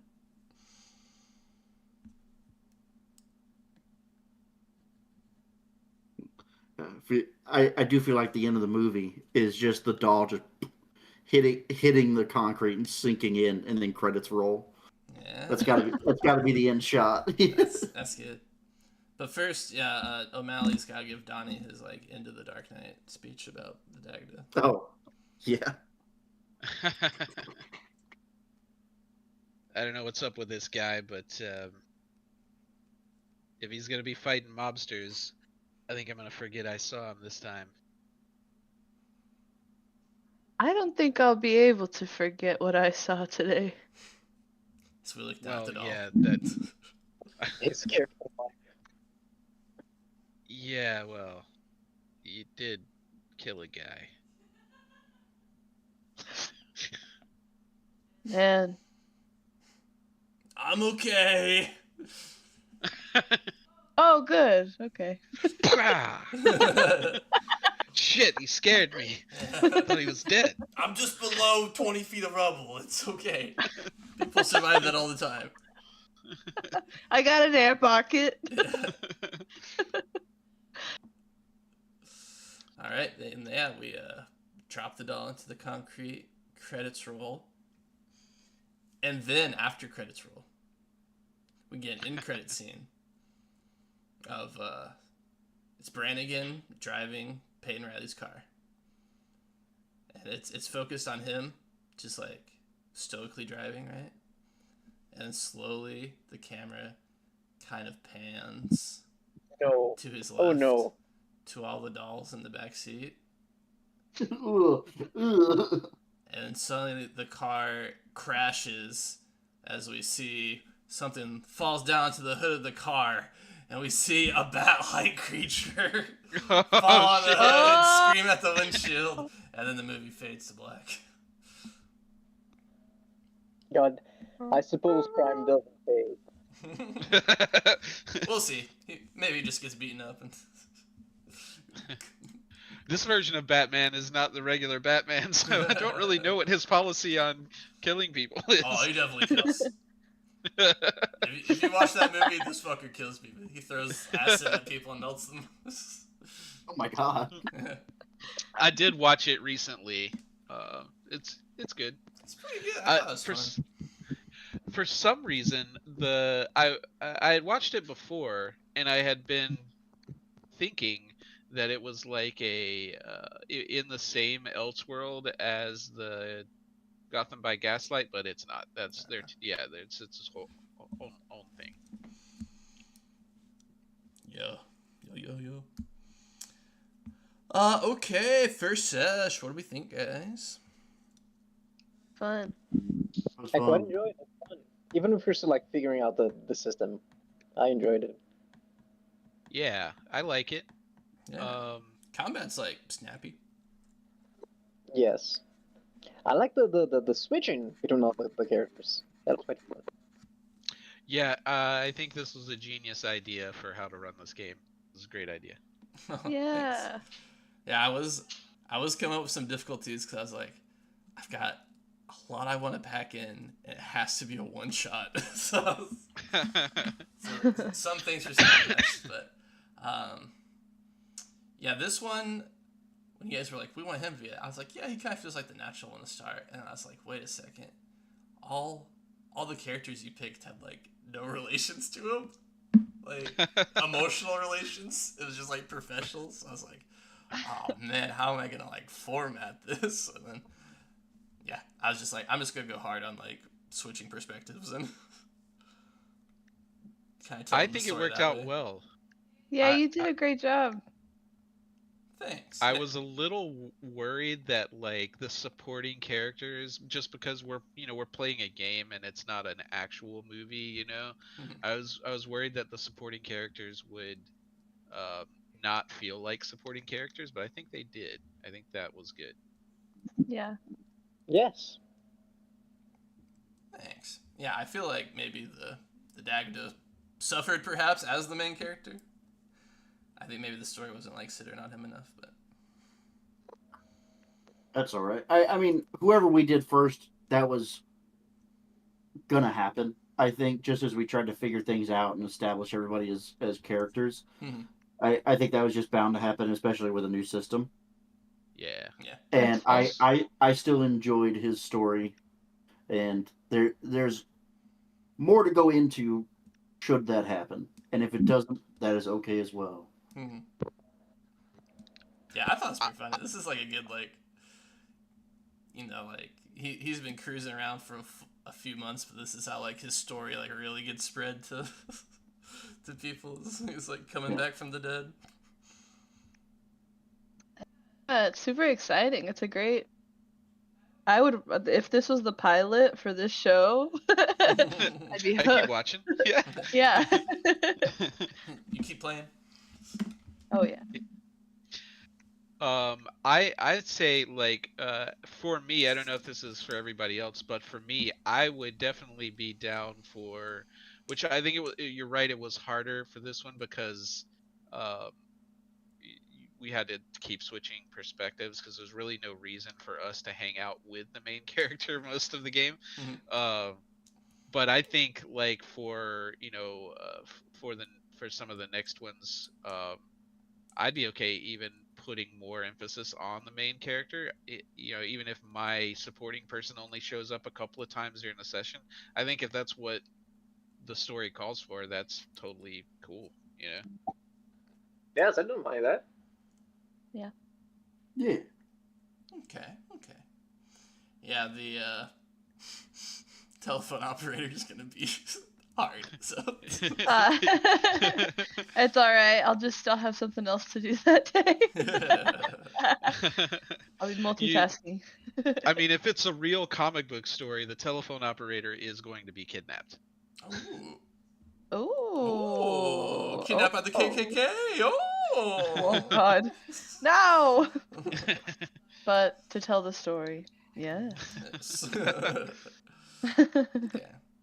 Well, hey, DDM, what's your what are your, as our main character? What are your stars and whatever it is? What'd you like and what do you want to see more of? I had a good time. I thought the interrogation scenes were fun.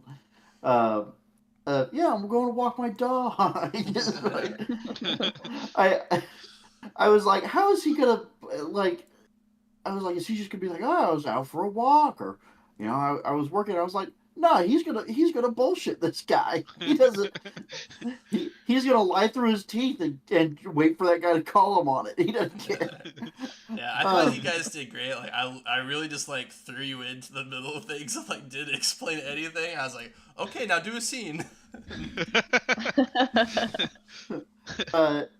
But yeah, I really enjoyed that. It's because I've always done mostly like medieval or high fantasy stuff. So this is very different to what I'm uh, used to role playing, and I did really enjoy the new setting and everything for this. It's out of my comfort zone, but it is still very fun. Sweet. Wow, man, And that's great. cool to know we've been able to give you this experience. Granted, I basically built a fighter. Yeah. So I run up and I hit him with a big metal bar. Hey, you built a fight master, okay? All right. And what do you want to see more of? I honestly the combat was really was like you had said pretty quick. Really, like we're not sitting here rolling initiative and everyone is going okay for my action and then my bonus action, then I'll move this far and then I'll do that.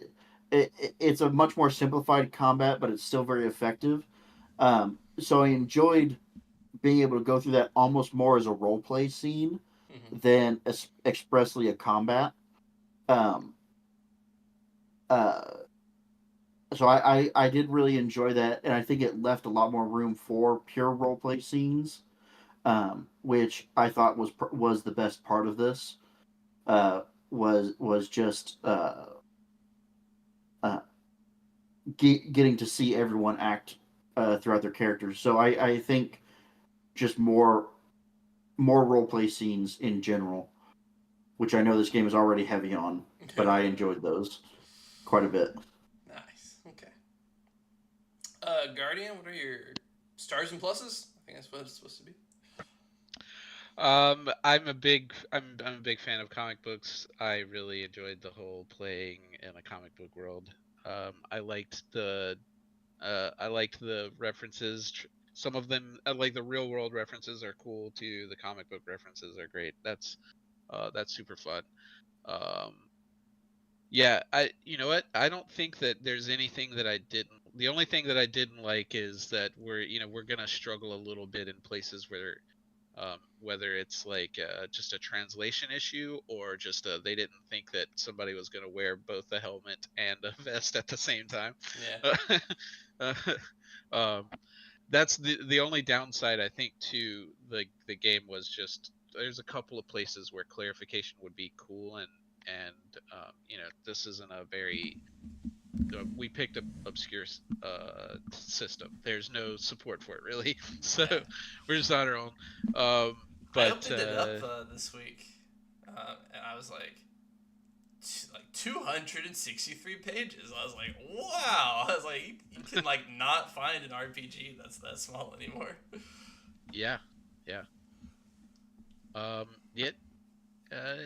I did send you the other thing in case it helps. I know you've already got a three ring binder full of notes for the campaign, but if you wanted some other stuff, um, but no, I really enjoyed just the world building, the role play. It was really easy, which is helpful for me because I'm not a naturally good role player. So having the world just like easy to fit into helps a lot. Oh, I thought I was really impressed actually because there was at some point where I was like, okay, and now we go into the interrogation of Slattery, and like you like went right into it. I was like, wow. Well, I've seen a few cop shows in my day, so I was like, well, I guess this is what we're doing. But no, that was like I said, I had fun. And it made it easy to get into the stuff to the role play, and that made the whole session fun. So That's good. yeah. All right. What do you want to see more of? Did you just answer that? I don't. I think that we balanced everything really well. I don't know that I would change anything. I think we had enough combat to make things exciting. We had a bunch of role playing scenes, a bunch of world building. I think it was a good mix. I don't know if I would add any more of anything because you'd have to take away something else. Okay. Let's take away the 20 minutes of rules discussion. And it's been a busy week, so I just did my character 5 minutes ago. 45 minutes of character creation probably could be pared down a bit. Look, I didn't even have to. I mean, I had to work today, but I was working from home, and it was only about a half day, and I still did not even start on my character until like 5:30, and then I was like, I had to get it done before food got here. Yeah, it's all right. At 7 o'clock, I was like, okay, time to make some tokens for this session. And then it was like, here's a bunch of vault tokens that I already have. Oh, yes. Riley, your stars and pluses. I thought the system was really easy, yet combat was super easy to get through, and didn't take a whole lot of like debating on how it worked. And as somebody that historically has struggled with complex mechanics, though I enjoy them, there's kind of a learning curve for me. This was really easy to just like jump into. So I think this game would be really good for people that are like role play focused, but not super I guess like crunchy, not super honed in on mechanics. So that was a bonus. That was cool. Yeah. I enjoyed all the role play. Everybody was doing such a great job. It was so silly, and towards the end, it was silly, but like there was seriousness. And towards the end, I guess like maybe the latter third, I felt like everybody was really leaning into the like comic book aspect of it without it like completely like outside of the references that were being made. There was like a sense of like, okay, now this is the scene that we're in right now, this classic sort of scene that's in a comic book. And I don't know, it just felt very free and natural and exciting, fun to play. Yeah, I agree with that. Yeah, when we were pressed for time, you're like, Guardian said, let's put out an APB for him. I was like, that's perfect, because then next time I come to you, he can like already be arrested. Instead of Yeah. like, okay, roll to find him, roll to chase him down, roll to subdue him. It's just like, he's in jail. Let's interrogate Yeah, I him. don't know. I felt like we all had a good sense of like how to get through a scene real quick, and then you had a really good sense of like when to pan over to somebody else, when to star swipe. Mm-hmm. Yeah, I thought you guys were giving me good leads. It was fun. That was a lot of fun. And what would you like to see more of? I'm in agreement with you in that um I think the hero should have more screen time. Mm-hmm. DDM's character. I guess it theoretically should have had more screen time, but I don't think it took away from the story today, just because I think we're all enjoying it so much. Mm-hmm. But I'd like to see. I think that's what it is I'd like to see what that looks like. Yeah. The hero having more screen time. I Yeah. agree. And next session they will. Not to spoil things, but we'll get to that. Oh. Okay, Anthony, what are your thoughts? I quite enjoy the system. I have played like more modern stuff before, but not quite like Roaring Twenties. Nice. So it was fun. I quite enjoyed playing a villain more or less, who just like killing people. I thought that was a great scene. I was like, yeah, let's just do it. That was good. It was very fun. I don't think any other of my characters are gonna go around doing that, but it's quite fun. I enjoyed that. Mm-hmm. I would like, speaking of what we would like to see more is more villains, more Batman villains translated into the Roaring Twenties. I know it's 39. You know what I mean. Yeah, I got I quite enjoyed this one, and I look forward to seeing more. All right. Yeah, I had like multiple branches for how this could go, and then when DDM was like, I'm just gonna go to a construction site, I was like, oh, perfect, I'll just do it here. But here's just a preview of what's to come in other sessions. Oh my god! Just putting an image on. Is that from Creature Commandos? That's from Creature Commandos, isn't it? No, that's from The Dark Knight Returns. Oh yeah, okay. I was like, I know I have seen this before because you don't forget this. You don't forget this costume. I don't want to speak out of turn, but I'm pretty sure I've seen a comic book panel where this character has no ass as far as their pants go, so it's just two exposed butt cheeks, which also have swastikas on it. This is they're just wearing chaps and no pants underneath. Okay. That's right. So, we didn't get to encounter this character this session, but they're hanging around, don't worry. Terrifying as that is to consider. Well, Anthony, what would you like to see more of next time? Along with more villains, apparently we're going to see a lot of bats. Oh no! But I do want to see more of the ways, like the different ways doing this. Some ways, from what I've seen, have similar, or maybe I'm crazy, have similar functions in some levels. But I do want to see more stuff, especially once we get to the way of the shadows, the ways of the shadows. I want to see more of that, especially. Yeah, I agree. Yeah, this villain was just like gun, but hopefully we have more interesting ones in the future. There's great things to come, I'm sure. And then I especially look forward to being Lotus's the trainer / hype guy. Yes. Yeah, that'll be interesting. Yeah, I thought it was interesting what you did with this character, so I think it'll be interesting what you do with that I character. quite enjoy playing it. I would like for him to show up again. I'll probably like do his voice in the background sometimes just to say, yeah, he's still around. He's still fucking things up. Hell yeah. All right, next week. Are we all good for next week? Yes. Okay. Yes, I Yes. believe so. Yes. Easter Friday.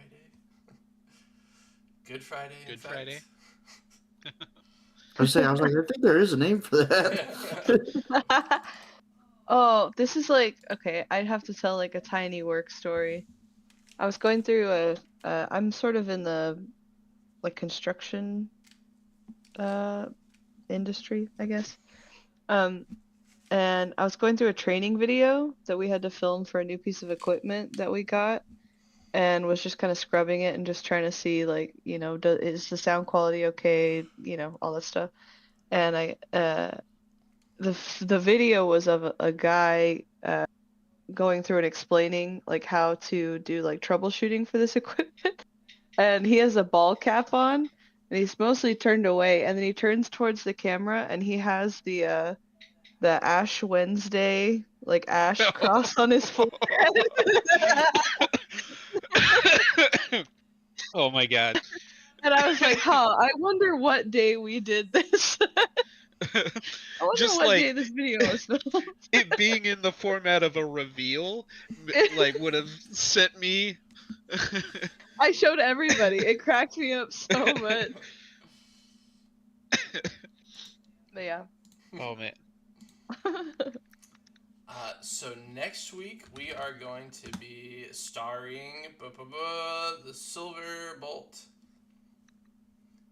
So, just as a reminder, his cast of characters are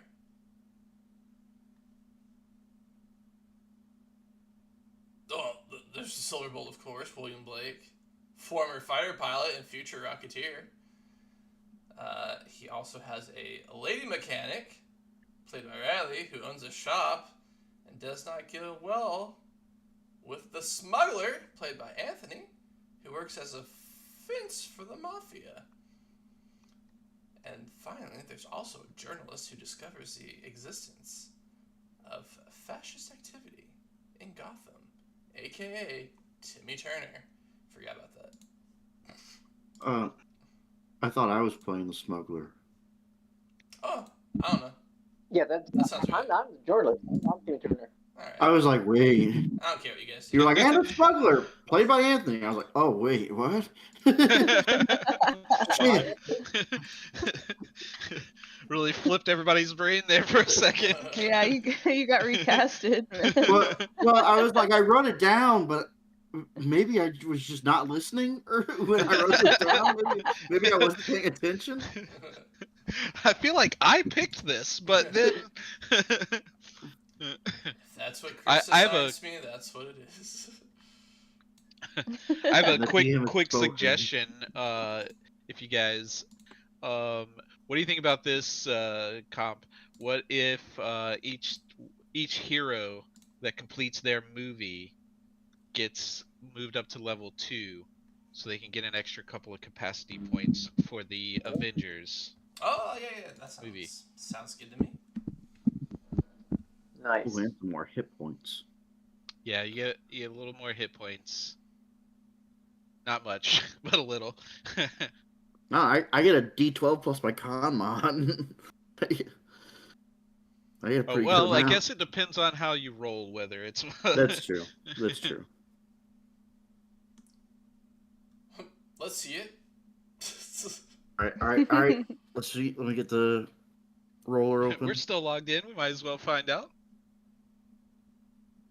That's Okay. 4. So 7 plus 7. That's- Yeah, there you go.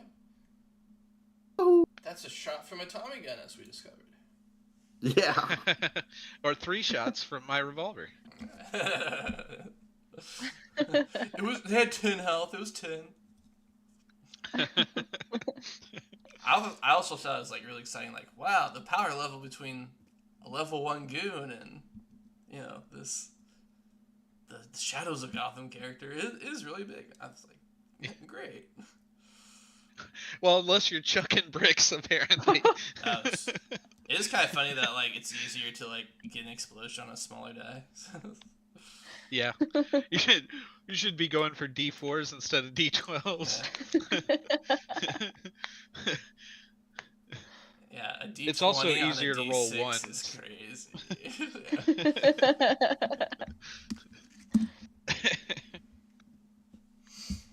Well, Well, that was fun, guys.